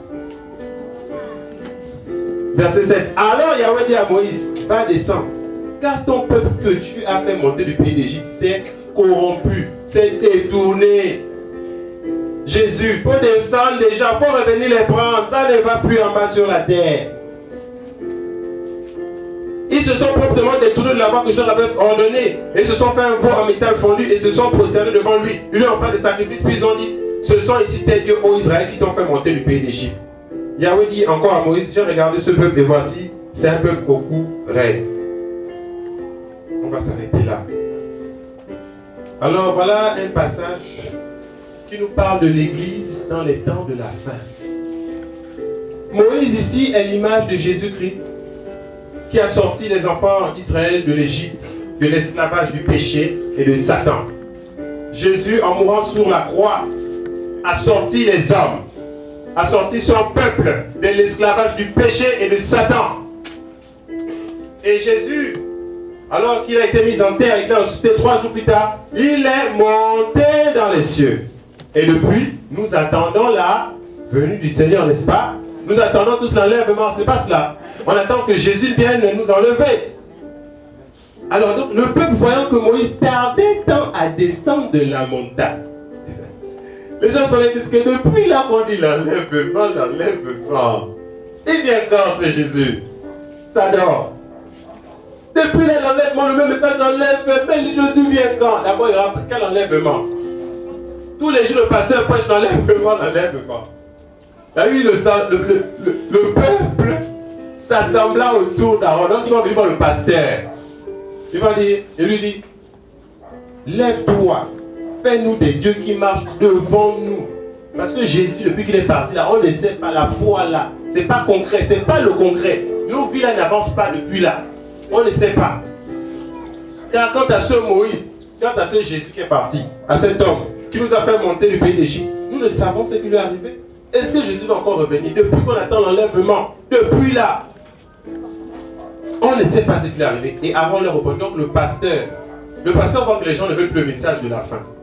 Le pasteur voit que les gens ne veulent plus le message de l'enlèvement. Dans le cœur des gens, c'est plus le désir d'être enlevé. Parce que la Bible déclare que celui qui a cette espérance en lui se purifie. Quelqu'un qui a la pensée d'être enlevé, il va se sanctifier. Mais quand tu vois les gens ne pensent plus à la sanctification, ils ne pensent plus à l'enlèvement. Beaucoup de chrétiens ne pensent pas à l'enlèvement. Tu vas dire à certains chrétiens, nous sommes dans les temps bientôt l'enlèvement, ils vont te dire non, c'est pas maintenant, c'est peut-être dans 1000 ans, c'est pas nous qui allons voir, c'est loin. C'est pas nous, c'est nos petits-enfants. Mon petit, il n'y aura même pas l'enlèvement. Est-ce que vous voyez depuis que vous voyez les pancartes de vos prédicateurs, vous avez vu qu'on prêche l'enlèvement? Bon, analysez les thèmes, les messages sont prêchés, les pancartes sont là, au sorti là. Vous allez voir, c'est écrit, Jésus revient à l'enlèvement. Vous allez voir. C'est pas le message qui est prêché. C'est pas un message qui nous donne d'attendre le Seigneur, de nous sanctifier.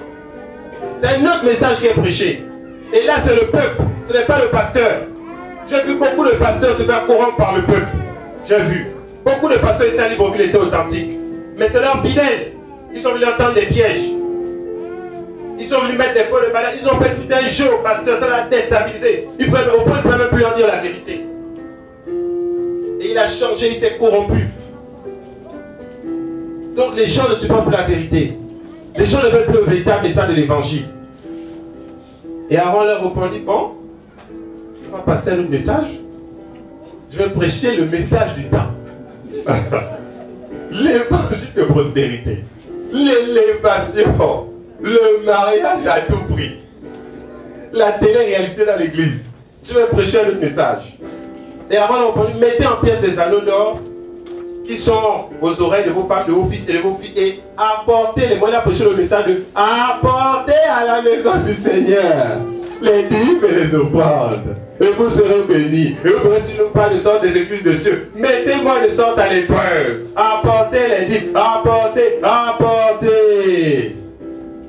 Il a changé le message. Apportez à la maison du Seigneur. Vos messages que vous écoutez ici et là, c'est toujours en contrepartie, il faut apporter. Toujours donner. C'est vrai, les dîmes ne sont plus d'actualité, nous le prêchons. Mais ces gens-là veulent vous escroquer.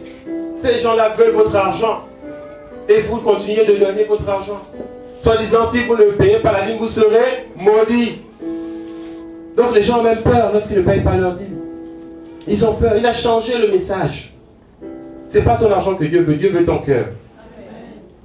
Et maintenant, on apporte l'argent en assemblée. Ce n'est pas pour le pasteur. C'est pour aider les frères et les sœurs nécessiteux, dans le besoin. Et si tu rencontres quelqu'un dans la route, ou dans ta famille qui est dans un besoin, et que tu as l'argent, aide-le. Tu cours d'abord pour venir payer la dîme, or que tu n'aides pas ton prochain qui est dans le besoin. Idolâtrie. Parce que tu dois faire plaisir au pasteur. Parce qu'en payant la dîme, le pasteur te met devant, il te donne ceci, il te donne cela, et il se teste sur ton péché. Aux États-Unis, il y avait eu un problème. Quand vous vous souvenez, les tours jumelles, les Twin Towers, le World Trade Center, lorsque les terroristes ont attaqué ces tours-là, les tours-là se sont détruites et tout, et les New-Yorkais ont eu peur. Donc ils ont couru dans les églises. Ils sont allés, ils se sont dit, non, là on dit sûrement les derniers temps. On va écouter le message des pasteurs. Parce que les pasteurs ont souvent dit que ça cause du péché et tout cela. Ils rentrent dans les églises, les pasteurs leur disent, non, apportez les dîmes et les offrandes, vous allez devenir riches. Les États-Unis disent tithe and grow rich. Paye ta dîme et deviens riche. Les New Yorkais on dit même non. Nous à New York on est déjà riches même sans prier. Depuis qu'on vient à New York on est riche, on est prospère. On est déjà riche. Comment c'est quand on vient ici, vous nous dites comment payer, vous dites, nous on est riches même sans prier Dieu. On est riche sans payer Dieu, sans payer la dîme. Les églises de New York se sont vidées. Quelle dîme que tu vas payer qui va te rendre riche? Au contraire, tu vas enrichir ce monsieur. Et pour nous qui sommes ici, nous savons que la dîme n'est plus d'actualité. Quand on demande aussi aux gens de participer, de donner librement, gratuitement, les gens ne veulent plus donner. L'avarisme. Parce qu'avant, on donnait, c'était pour faire plaisir au pasteur, pour se faire voir, le match vu. Aujourd'hui, vous êtes libérés, vous avez le véritable évangile. Nous sommes plus dans le temps des dîmes. C'est la libéralité. On donne comme on a résolu dans son cœur. Mais au milieu de nous, les gens ne donnent plus. Il y a un problème. Vous voulez toujours qu'on prêche des faux messages pour donner? Dieu, c'est la liberté. Même lorsqu'il a mis Adam et Ève dans le jardin, il s'attendait à ce qu'ils choisissent soit de le servir, ou de ne pas le servir. Il n'a pas voulu créer des robots. Dieu a voulu que Adam et Ève réalisent l'amour de Dieu pour eux. Parce que Dieu avait confié tout un monde, un jardin, l'idylle, le paradis. Dieu t'a confié la vie éternelle. Il t'a tout donné, il a tout payé pour toi à la croix. Il te donne la vie éternelle. Maintenant, c'est un message d'amour, c'est un message de cœur. Si tu es le Dieu, on n'aura pas besoin de crier, voilà, il y a des besoins ici, on va faire cela, ah oui, Dieu, voilà, pour que tu participes. Mais les gens, il faut toujours, c'est l'idolâtrie. Et il dit, apportez-les-moi. Et les gens vont donc apporter les biens matériels, voilà l'église. Parce que on est rentré dans autre chose, c'est le matérialisme. Voilà pourquoi d'autres peuvent regarder d'autres de haut en bas, comment il est habillé, comment il est habillé. On regarde à sa condition sociale, bon lui là il travaille, là il ne travaille pas. Bon, c'est maintenant, le message a été changé. Il n'y a plus de considération de la personne humaine, c'est la considération du matériel. C'est le matérialisme, c'est la position sociale. Voilà le monde dans lequel nous sommes, voilà les assemblées. C'est celui qui est devant. L'autre qui est assis, tu ne considères pas, tu ne peux pas le saluer. C'est l'orgueil de l'homme qui est suscité au travers de ces messages. Et aussitôt, tout le peuple mis en pièces des anneaux d'or qui étaient, on dit bien aussitôt, ça a été rapide. Ça a été spontané. Parce que là, c'est des choses qu'ils aiment donc tout de suite. Mais quand tu es de te séparer du péché, oh machin, priez pour moi, machin, je ne comprends pas, je n'arrive pas à laisser ça. Je n'ai pas laissé ça pour le Saint-Esprit. Mais quand c'est les choses du monde, tu sais qu'à 18h, il y a 3 séries à Novelas. Donc tu commences, tu prends 3 séries de Novelas. Quand ça finit, tu enchaînes 2 séries de Simagie. Quand ça finit, tu prends 4 séries de Nollywood. Parce que ça t'enseigne sur les choses de la vie. Mais quand c'est poli, ne plus que 2 chapitres de la Bible.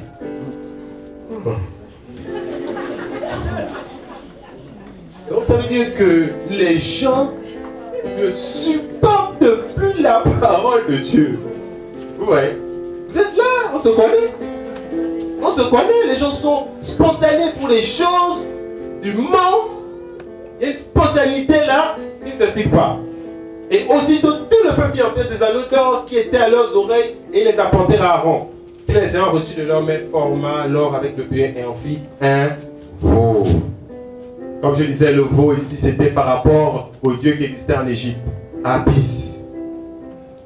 Cet homme-là, fort, un homme, corps humain avec la tête du taureau et le disque solaire, le dieu soleil, qui représentait la virilité sexuelle. Donc il a présenté au monde les choses charnelles, les publicités, la débauche sexuelle. Le mariage, où en fait c'est la débauche qui est à l'intérieur. Il a présenté beaucoup de choses, les choses du monde, les biens matériels. Ça a changé, le message a changé, l'évangile de prospérité, tout a changé. Parce que c'est le peuple qui voulait ça, ce n'était pas Aaron. Aaron disait, Moïse nous a laissé ici, avec la loi on doit se sanctifier, il revient. Le véritable message de l'évangile c'est Jésus revient. Voilà pourquoi nous avons pris cette temps, la fin des temps, pour que les gens puissent se sanctifier. Ce n'est pas pourquoi on dit que c'est nous les pasteurs, regardez à nous, non. Regardez à Jésus, Jésus revient. Paul va dire aux Thessaloniciens, consolez-vous donc par ces paroles. C'est le message du temps. Plus on regarde les signes, on a vu hier comment observer les signes, les présages, les événements. Et on va continuer, on va développer encore demain. C'est pour nous montrer que le Seigneur revient. Le Seigneur m'a parlé de ces choses. Qu'avant qu'il ne revienne, voilà ce qui va se passer. Voilà la condition de l'homme sur la terre. C'est pour regarder à Jésus. Mais les gens ne veulent plus de ce message. Les gens ne veulent plus se sanctifier. Chacun veut vivre sa vie. La Bible déclare dans le verset 5, lorsqu'Aaron fit cela, il bâtit l'autel devant le veau et cria en disant, demain il y aura une fête solennelle en l'honneur de Yahweh. Dimanche, il y a un grand programme, il y a un grand séminaire. Grande nuit du carnage, retour en voie, venez. Moi j'ai assisté à ça. Le gymnase de Lumi est rempli. Rempli, les gens sont même dehors, remplis. Mais ils ne se rendent pas compte. Toute une nuit, ils sont seulement en train d'envoyer le feu. Ça, c'est quelle prière? Les disciples même sont demandés à Jésus, enseigne-nous à prier. Quelle est cette prière? Vous êtes toujours en train de combattre, Mais vous allez adorer Dieu quand?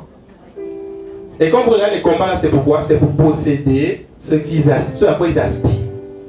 Ils combattent, c'est parce qu'ils doivent briser les liens pour entrer dans leur bénédiction. Parce que les gens, ils veulent rentrer dans les choses du monde qu'ils appellent les bénédictions. C'est les choses du monde qu'ils veulent, et ils appellent ça les bénédictions. Hein? Ils appellent ça les bénédictions. Donc ils sont prêts à combattre, à faire des jeûnes de 7 jours, des jeûnes de 7, ils vont dormir là-bas au combat spirituel à la droite, chez maman au Langui Wosho. D'autres sont chez les chérubins et les séraphins. D'autres vont faire les choses au christianisme céleste. D'autres sont dans les cliniques spirituelles. D'autres sont dans le travail. Ils doivent dormir à terre. Dieu va leur donner une vision claire. Depuis que tu dors à terre, dors sur le lit. D'autres pasteurs vous ont dit, les femmes, vous priez nues et vous allez recevoir l'exaucement. Oui, le pasteur n'est même pas loin. Vous allez sur là-bas. Prends l'eau qu'il a ramenée d'Israël. Mélanger avec l'huile, avec la terre du Jourdain. On a mis ça sur la tête de mes grandes sœurs, on a mis ça. La terre du Jourdain avec l'huile d'onction du Jourdain, l'eau du Jourdain, elles ont bu. Mais quand je regarde mes grandes sœurs, toujours dans le péché sexuel, j'ai dit, mais c'est l'onction d'Élysée là, de la résurrection qui était dans le truc là, comme le pasteur, ça ne nous a pas délivré. Le monsieur là qui n'a pas eu de mariage, ça va briser le joug. Hein?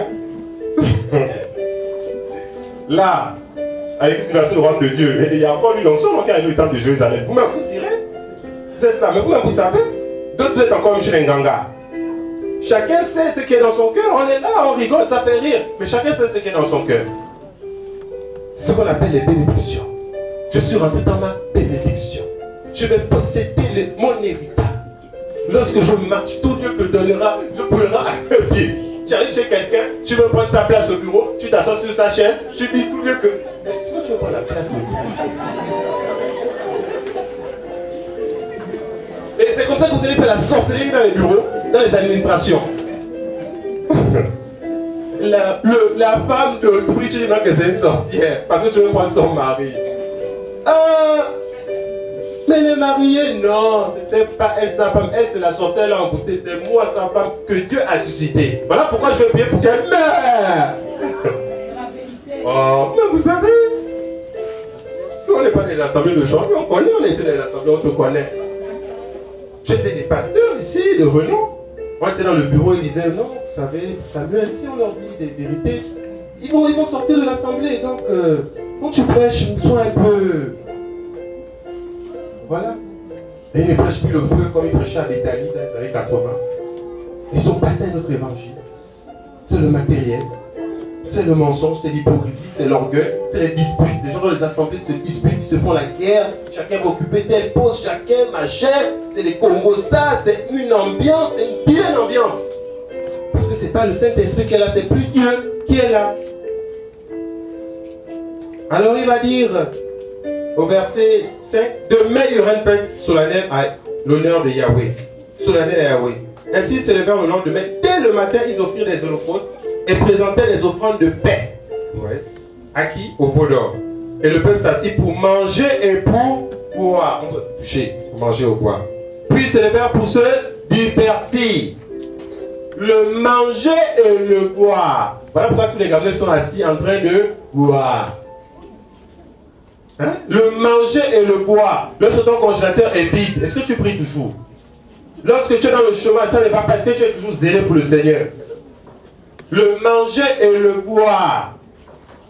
Lorsque tu rencontres quelqu'un qui a les biens matériels, machin, tout ça, tu sais que c'est un païen. Mais tu dis que Dieu l'a envoyé. Dieu l'a envoyé. Dieu a permis que je rencontre lui. C'est mon ami, c'est lui qui m'aide, qui me soutient. Le manger et le boire. Le ventre. Le charnel. On a besoin de manger, c'est vrai. On a besoin de boire, c'est vrai. Mais on ne doit pas en faire une idolâtrie. Les orgies, les beuveries. Voilà ce que l'homme cherche actuellement. Toujours consommer, consommer, consommer les biens matériels. Tu passes au marché, tu regardes ça, tu regardes ici, tu regardes... Est-ce que tu peux acheter tout ça? Tu regardes, j'ai jamais vu une chaussure là-bas. Oh, j'ai vu une belle robe. Le lèche-vitrine, tu es comme ça. Convoitise. C'est pas facile, hein? On est habitué, on veut toujours tout avoir, tu veux toujours... Tu envies même la chose que l'autre a. Oh mon frère, ce que tu as, c'est beau, hein? Oh, mon style, vraiment si j'avais ça. Convoitise. Convoitise. Les gens veulent toujours posséder, veulent toujours posséder. Lorsque tu rencontres quelqu'un qui peut te donner, ça y est, tu es prêt à te corrompre. Tu es prêt à abandonner la foi. Et les gens rentrent pour le manger et pour le boire. D'autres hommes, pour subvenir aux besoins de leur famille, pour changer le statut dans la famille, rentrent même dans les loges maçonniques. Le pasteur, même pour posséder, se corrompt, il change d'évangile, il rentre dans les systèmes. Et on gagne beaucoup les Gabonais avec le manger et le boire. Avec les biens matériels. Le matérialisme. Les gens sont matérialistes. C'est pas possible, surtout le Gabonais. Je ne connais pas trop les autres. Le Gabonais porté sur le matériel, c'est incroyable. Le culte de la personnalité. Les apparences, c'est fou, c'est terrible. Et les gens ont besoin d'être délivrés de cela. Parce que s'ils ne sont pas délivrés, ils vont se perdre. Ils vont se perdre, ils vont se corrompre. Beaucoup sont les pourtant même avec des francs-maçons. Ils savent que leur famille est sacrifiée, mais à cause des biens matériels. Beaucoup vos maris même font des choses bizarres aux enfants. Beaucoup vous pouvez garder des choses mystiques pour posséder les biens matériels. Vos mamans vous envoient vous prostituer pour avoir les biens matériels, pour faire manger la famille. Combien de filles se prostituent? C'est leur maman qui les a envoyés. Voilà la situation du pays. Sachant que cette fille-là même, on peut la tuer. Donc, vous voyez, une maman et sa fille souvent complices là. Souvent, c'est une complicité bizarre. Parce que si la maman dit les vraies choses à sa fille, vous allez voir qu'elles ne seront pas ensemble. Mais quand tu vois souvent les mamans, la fille complice, soit il y a un mouvement qui n'est pas bon. Soit c'est la route d'Enganga dans laquelle elles sont ensemble, cette route-là. Soit c'est l'autre route. Ma fille, si je te donnais un morceau de pain comme ça, celui que tu amènes doit te donner le long pain. Oui, je parle. Je connais une fille, métisse. Ça, moi, je lisais cela. Mais quel a été le résultat? Elle se prostitue à l'intercontinental, accompagnée par son grand-père. Ouais. Aujourd'hui, elle conduit, il a une Polo Volkswagen, il a une entreprise de la place. Super. La maman est dans le boutique, ils sont aussi dans l'église des rebelles. Vers la cité médiane. Voilà. C'est ça. C'est ça. Vous savez que c'est ça. Le manger, le boire. Les papas, les pères, les familles sont assis en train de boire. Les jeunes, c'est la drogue. La drogue. La recherche des sensations fortes. Les pauvres, ils sont perdus. La mère n'est plus là. Le père, on ne le connaît pas, inconnu. Depuis l'acte de naissance, on n'a toujours pas fait parce que le père n'est pas là. Il faut qu'il reconnaisse. Beaucoup sont le laissent sans acte de naissance. Donc l'enfant grandit dans la confusion. Tous les jours, maman lui montre un nouveau papa, un nouveau tonton. Mon fils, ça c'est tonton Jacques. Mais bizarrement, maman embrasse tonton Jacques à la bouche. Le lendemain, mon fils, ça c'est tonton Jean. Mais là, maman embrasse encore tonton Jacques à la bouche. Donc finalement, l'enfant ne sait plus. Qui est tonton? Qui est le... L'enfant se revolte contre sa mère. Et il sort dans la rue et il devient violent. Quelle éducation! Quelle éducation! Et le Gabon est dans cet état. Tous sont dans les églises des réveils. Tous autant qu'ils sont pris. Tous ont le nom de Jésus dans la bouche. Le monde est dans la confusion. La fin des temps. Tous se réclament de Dieu. Le manger et le boire. Qu'es-tu prêt à faire pour obtenir ce que tu désires?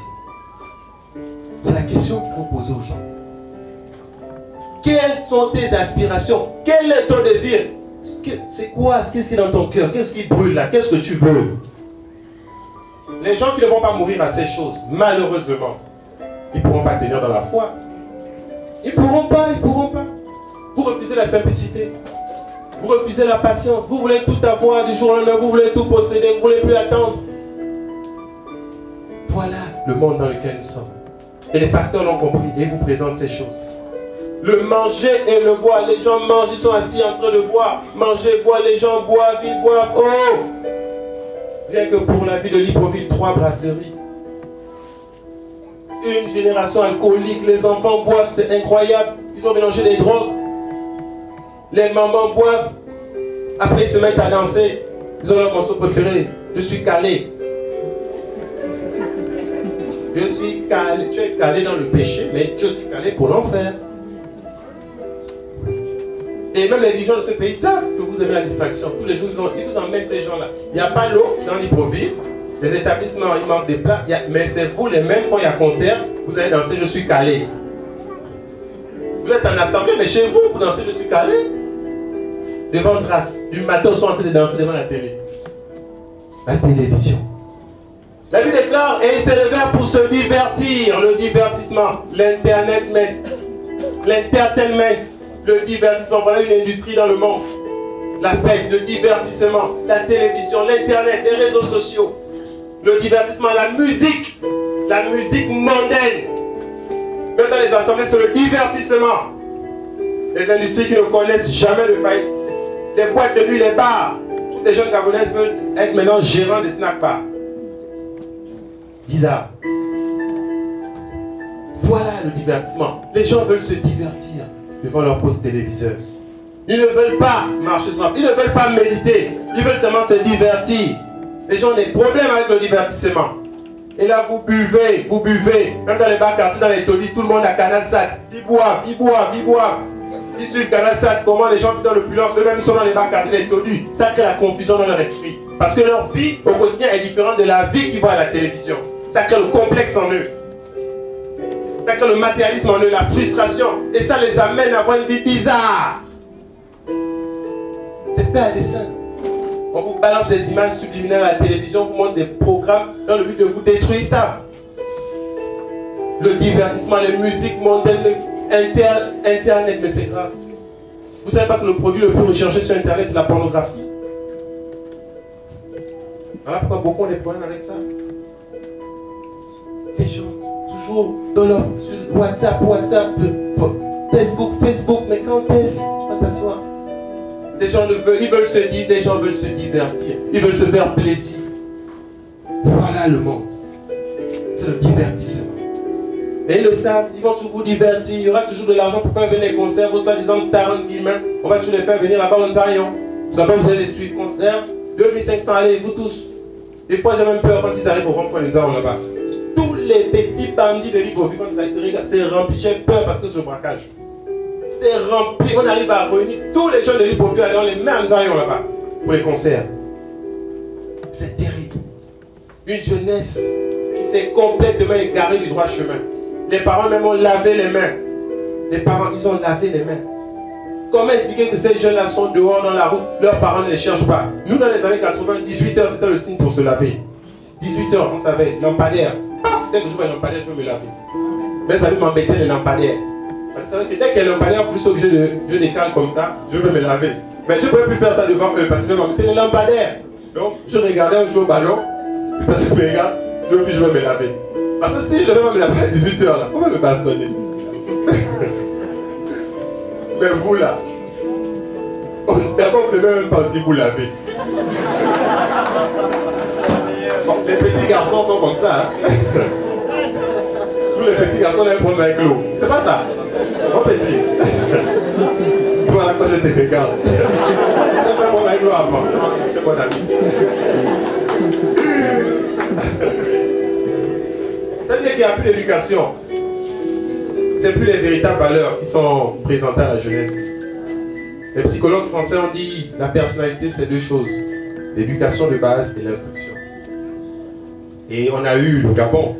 Les familles sont divisées, déchirées, éclatées, recomposées. Il n'y a plus d'éducation. Donc là, l'éducation de base est faussée. Et par la suite, il n'y a plus d'instruction parce que l'éducation au Gabon, depuis 90, c'est la pente descendante. Donc plus il n'y a plus d'éducation, plus il n'y a plus d'instruction, résultat, c'est le chaos. Voilà pourquoi la jeunesse est comme elle est. Voilà pourquoi les nouvelles familles qui vont se former là, c'est dangereux. Toutes ces personnes qui vont occuper les postes de responsabilité, c'est dangereux. Dans les institutions, tous ces pasteurs là, problème d'éducation de base, mauvaise relation avec les parents, et on ne sait pas quelle instruction ils sont de vos pasteurs. Oh. Le Gabon, le monde est en danger. Et voilà ce qu'on présente aux gens. Même un petit enfant comme ça va te payer la loge. Je parle de Noël à mes élèves du CP de cette année. Je dis, il ne faut pas appeler le Père Noël. Une des mecs se lève là-bas. Maître Samuel, le Père Noël est dans la loge. Et comment celle-là à son âge? Mais tout ça, parce qu'il n'y a que ça, c'est ça l'actualité. C'est ça l'actualité. Tout le monde dans son esprit a la pensée que pour réussir, il faudrait que j'adhère. Et dans vos instituts, qu'est-ce qu'on vous raconte comme message? Jeune cadre dynamique et tout ça, voilà. Et tout de suite, quand on te présente là, la coupe, tu fonces, tu rentres. Et puis c'est des orgueilleux, c'est des ambitieux, cette jeunesse gabonaise. C'est des gens qui sont paresseux, qui veulent tout avoir du jour au lendemain, qui aiment tout ce qui brille. L'entertainment, là, la famille Kardashian, mais la télé-réalité qu'ils veulent vivre. Mais ils vont rentrer dans les mauvaises choses. Et on a des gens qui sont comme ça au milieu de nous. Ils sont là. Le manger, le boire, le divertissement. La Bible dit, alors, Yahweh dit à Moïse, va descendre, car ton peuple que tu as fait monter du pays d'Égypte s'est corrompu. Jésus va revenir. Sachez-le que ce sont les signes de la fin. Jésus-Christ va revenir. Dans les assemblées, c'est plus seulement les pasteurs qui égarent les gens. Même le peuple égare aussi le pasteur. Nous sommes dans les temps où les gens ne veulent plus de l'évangile véritable. Nous sommes dans les temps où les gens veulent manger, veulent boire, veulent du sexe, veulent de l'argent, veulent voyager, veulent construire les maisons, veulent se marier, veulent se divertir. On mis de côté la loi de Dieu sur le divertissement. Les gens veulent se divertir. Ils s'ennuient. Comment les chrétiens vont dire je m'ennuie? Mon frère, comment tu t'ennuies? Tu as la parole de Dieu, il y a la prière, l'Esprit de Dieu, tu es sûr. Mais le temps de libre que tu as, mais enferme-toi dans ta chambre. La Bible dit que va dans le lieu secret, ta chambre, ferme derrière toi la porte. Prie le Seigneur. Tellement de choses à dire à Dieu dans cette génération. Tellement de choses à dire par rapport au penchant mauvais de nos cœurs. Seigneur, regarde, j'ai encore ceci, j'ai encore cela. J'ai du mal à me détacher. Regarde comment ces choses ont pris la première place dans ma vie. C'est le temps de vaquer à la prière, c'est le temps de vaquer à la méditation, c'est le temps de se séparer des gens. J'ai préféré ne plus avoir la télévision chez moi. Parce que je sais que ça peut être un piège. La Bible dit si ton œil est pour toi l'occasion de chute, arrache les jette de loin. Si l'Android a un problème pour toi, mais fais comme moi, prends le techno là, c'est 8500. Il n'y a pas Facebook, il n'y a pas, c'est pas grave. Pour moi, tu auras du temps pour méditer. Parce que chaque fois que tu reçois un message de WhatsApp, tu reçois un message de Facebook, tu reçois un message, et tu vas toujours reprendre. Et c'est les conversations, 3 heures de temps sont passées. Tu pries quand, tu médites quand. Quand est-ce que tu as du temps pour toi-même, tu es toujours connecté aux gens, tu es toujours, voilà, dans cette vilaine atmosphère, pour raconter tout et n'importe quoi. Avec des images que tu reçois sur Facebook, des informations bizarres, tu t'en nourris, mais c'est quoi le résultat dans ta vie? C'est quoi le résultat dans ta vie? Le divertissement. Les gens ne veulent pas se séparer pour suivre le Seigneur. Et lorsqu'on prêche comme ça dans ce temps de la fin, ça fatigue. Ça fatigue. Les gens ne veulent plus. Mais Dieu interpelle cette génération, il dit qu'il est en train de revenir. Dieu va dire à Moïse, c'est comme ça que dans le ciel, Dieu est en train de dire Jésus. Dieu, c'est Jésus. Il faut que je revienne. Il faut que je descende. Quand le Fils de l'homme reviendra sur la terre, trouvera-t-il de la foi? Oh, la foi. Abraham, le père de la foi.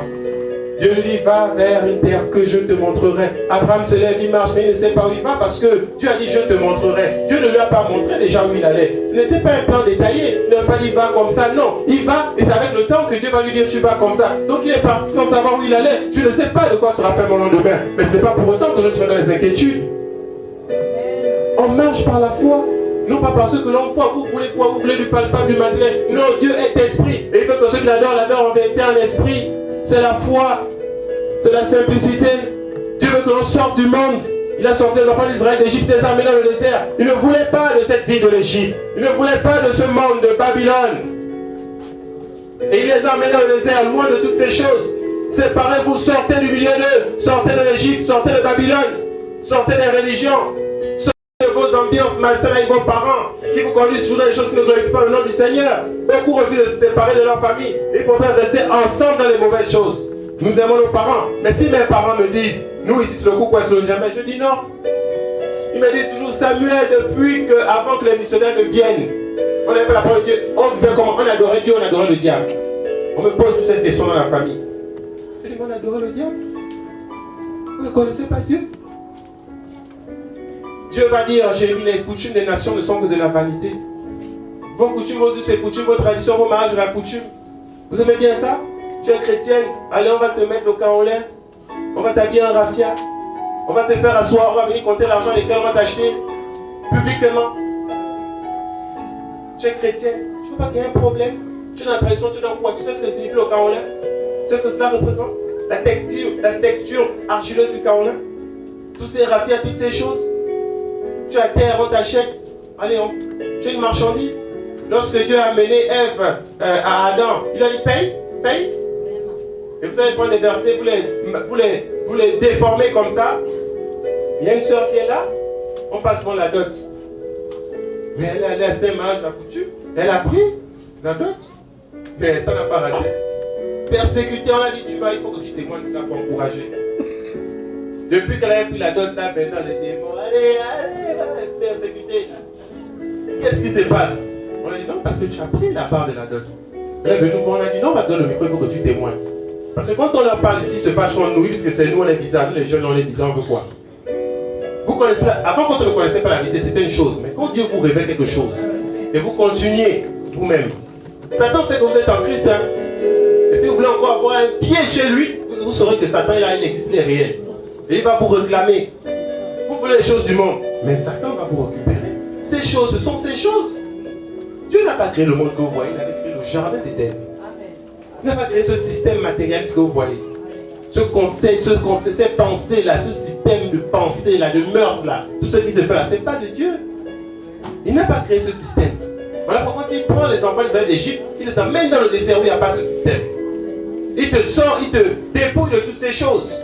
Paul a dit ce que je vous ai appris avant tout, c'est à vous dépouiller de toutes ces choses. Des mauvaises pensées, de vos habitudes mondaines, de vos mauvaises fréquentations, de vos alliances bizarres dans la famille, de vos religions, de vos us et coutumes. C'est le dépouillement. Dieu veut dépouiller ses enfants du monde. Il dit le péché qui nous enveloppe si facilement. Ça veut dire que le péché a cette capacité de nous envelopper. C'est terrible. Il faut à chaque fois se dégager par la prière, par la parole, en ayant un fondu, en disant non. Mon frère, si tu n'as pas un fondu dans cette génération, tu ne peux pas tenir. Hein. La séduction est tellement grande, elle est tellement forte, à tous les niveaux. Tu seras dans le chemin, tu vas se manquer, le temps va te mépriser. Je me souviens des sœurs ici, là, on se croise en vie, elles font comme si elles ne me connaissaient pas. On a vécu ça. Oui, il y a des gens qui ne sont pas encore, voilà. C'est le matérialisme, c'est beaucoup de choses, on a vu ça dans les assemblées, c'est le complexe, plein de choses. C'est terrible. Mais il faut le contentement. Alléluia. Il faut vous contenter, il faut qu'on se contente de ce que Dieu nous donne au quotidien. Alléluia. Il ne faut pas envier les autres. Chez nous, pour moi, on dit au Nigira. L'envie, c'est pas bon. Les gens ils aiment envier. Ils veulent toujours posséder. Il faut te contenter de ta situation sociale. Même si les gens te demandent le contraire, même si dans ta famille, on te dit, toi, depuis là, tu n'évolues pas, ma soeur. Même si c'est ménage, fais d'abord femme de ménage, ma soeur. Arrête de vouloir acheter des mèches qui remettent des laines, 175 000, toutes ces vos mèches là où il y a eu les esprits à l'intérieur. Vos esprits d'Inde, de Brésil, tout ça là sur la tête. Après la délivrance, on a obligé de couper vos mèches là. Le démon sort. Oui, c'est ce qu'on vit ici là tous les jours. Jouez. Vos mèches naturelles là que les Indiens ont consacrées au démon. Que les Brésiliens aussi ont consacré à la sirène des eaux du Brésil. Vous voulez toujours avoir, vous voulez toujours avoir. Vous avez des choses et tout ça, vous êtes possédé après. Vous ne voulez pas vous contenter. Vous ne voulez pas un évangile du contentement. Vous voulez toujours le match-vu, le matérialisme, le complexe. Alors Dieu nous interpelle ce soir. C'était un temps que nous avons pris. Et nous continuons dans la parole de Dieu. Et je vais prier, alléluia. Je vais prier parce que nos cœurs sont remplis du monde. Nos cœurs ont embrassé le monde. Nous sommes nés dans le monde. Ça fait un bon moment maintenant que nous sommes en Christ, mais ce n'est pas facile. il y a la chair. Pierre va dire, bien-aimés, je vous exhorte, en tant que voyageurs sur la terre, nous sommes voyageurs sur la terre, à vous abstenir des désirs charnels et des passions qui font la guerre à l'âme. Les passions de ce monde, des désirs charnels, ça fait la guerre à notre âme, ça fait la guerre à notre cœur. Si je n'ai pas dans la prière, si je n'ai pas dans la parole, j'aurai tendance à désirer ces choses. Alors je vais prier, que le Seigneur nous aide. Prions le Seigneur. Béni sois-tu, Père Céleste, Dieu d'Abraham, Dieu d'Isaac, Dieu de Jacob, Jésus-Christ de Nazareth. Dans ces temps de la fin, plus que jamais tu veux, oh Père, sauver. Tu as dit dans ta parole, car il est bon et agréable pour Dieu que tous les hommes soient sauvés et parviennent à la connaissance de la vérité. Tu as dit, je ne rejetterai pas à moi celui qui viendra. Oh Père, je te prie dans le nom de Jésus-Christ de Nazareth. Voici ce peuple. C'est toi qui as attiré ces hommes et ces femmes en ce lieu. Oh, pour qu'ils écoutent ta parole. Oh, et tu es venu afin que ta parole fasse la séparation entre esprit et âme. Au nom de Jésus-Christ de Nazareth. Que ta parole fasse la séparation entre ta chair et l'âme. Au nom de Jésus-Christ de Nazareth. Que tu disposes le cœur de ce peuple à ta parole. Afin qu'en entendant ils comprennent. Qu'en regardant ils voient et qu'ils se convertissent. De sorte que je les guérisse. Père converti, cœur touche les peurs, les cœurs. Au nom de Jésus, délivre les chaînes de l'ennemi. Délivre, mon Dieu, les chaînes de la sorcellerie. Délivre de la traîne de ce monde. Donne-nous le dégoût du monde. Le dégoût de l'impudicité. Au nom de Jésus-Christ de Nazareth. Renvoie libre de toute forme de cultisme, de toute forme de possession démoniaque. Au nom de Jésus, viens briser les alliances qui avaient été contractées avec la sirène des eaux. Au nom de Jésus-Christ de Nazareth. Que les œuvres de la sorcellerie dans l'église soient détruites, soient démantelées. Au nom de Jésus-Christ de Nazareth. Que du haut des cieux, chacun se regarde. Que ton feu décime, que ton feu embrase, que ton feu consume l'iniquité dans les cœurs. Au nom de Jésus-Christ de Nazareth. Arrache les chaînes de l'ennemi. Qu'ils sortent, que nous sortions de Babylone. Au nom de Jésus-Christ de Nazareth. Réponds l'amour, réponds le pardon, réponds la prière. Au nom de Jésus. La louange, l'adoration véritable. À toi le seul, mon Dieu. Pas un homme, pas les choses de ce monde, mais le véritable Jésus-Christ, le Dieu d'amour, le Dieu de grandeur, le Dieu de splendeur. Viens détourner les regards à la vie des choses vaines.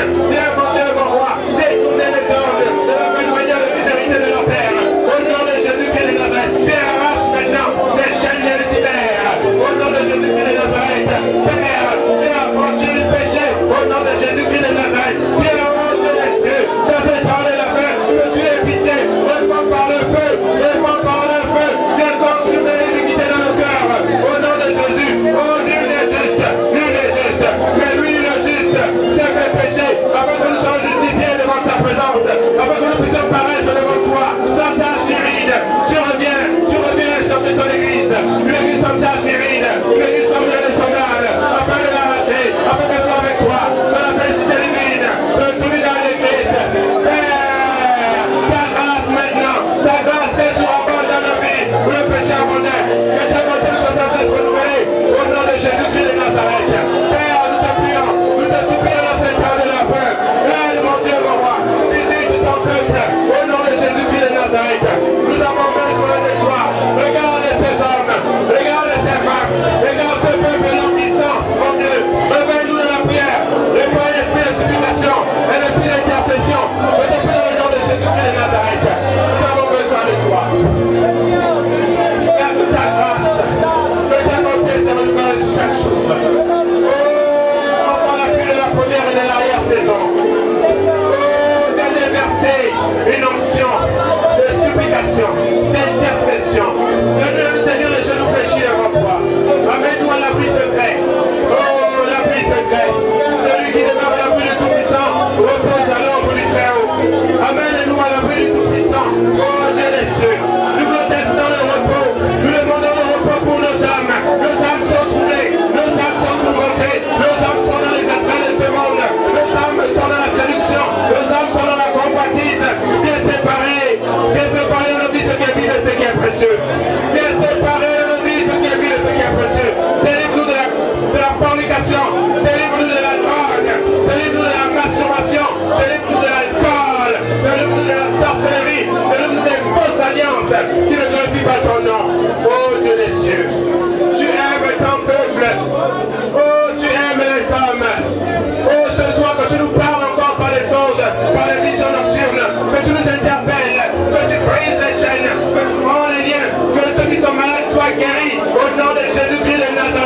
Que ceux qui sont malades soient guéris. Au nom de Jésus-Christ de Nazareth. Que les infirmités maintenant soient brisées. Au nom de Jésus-Christ de Nazareth.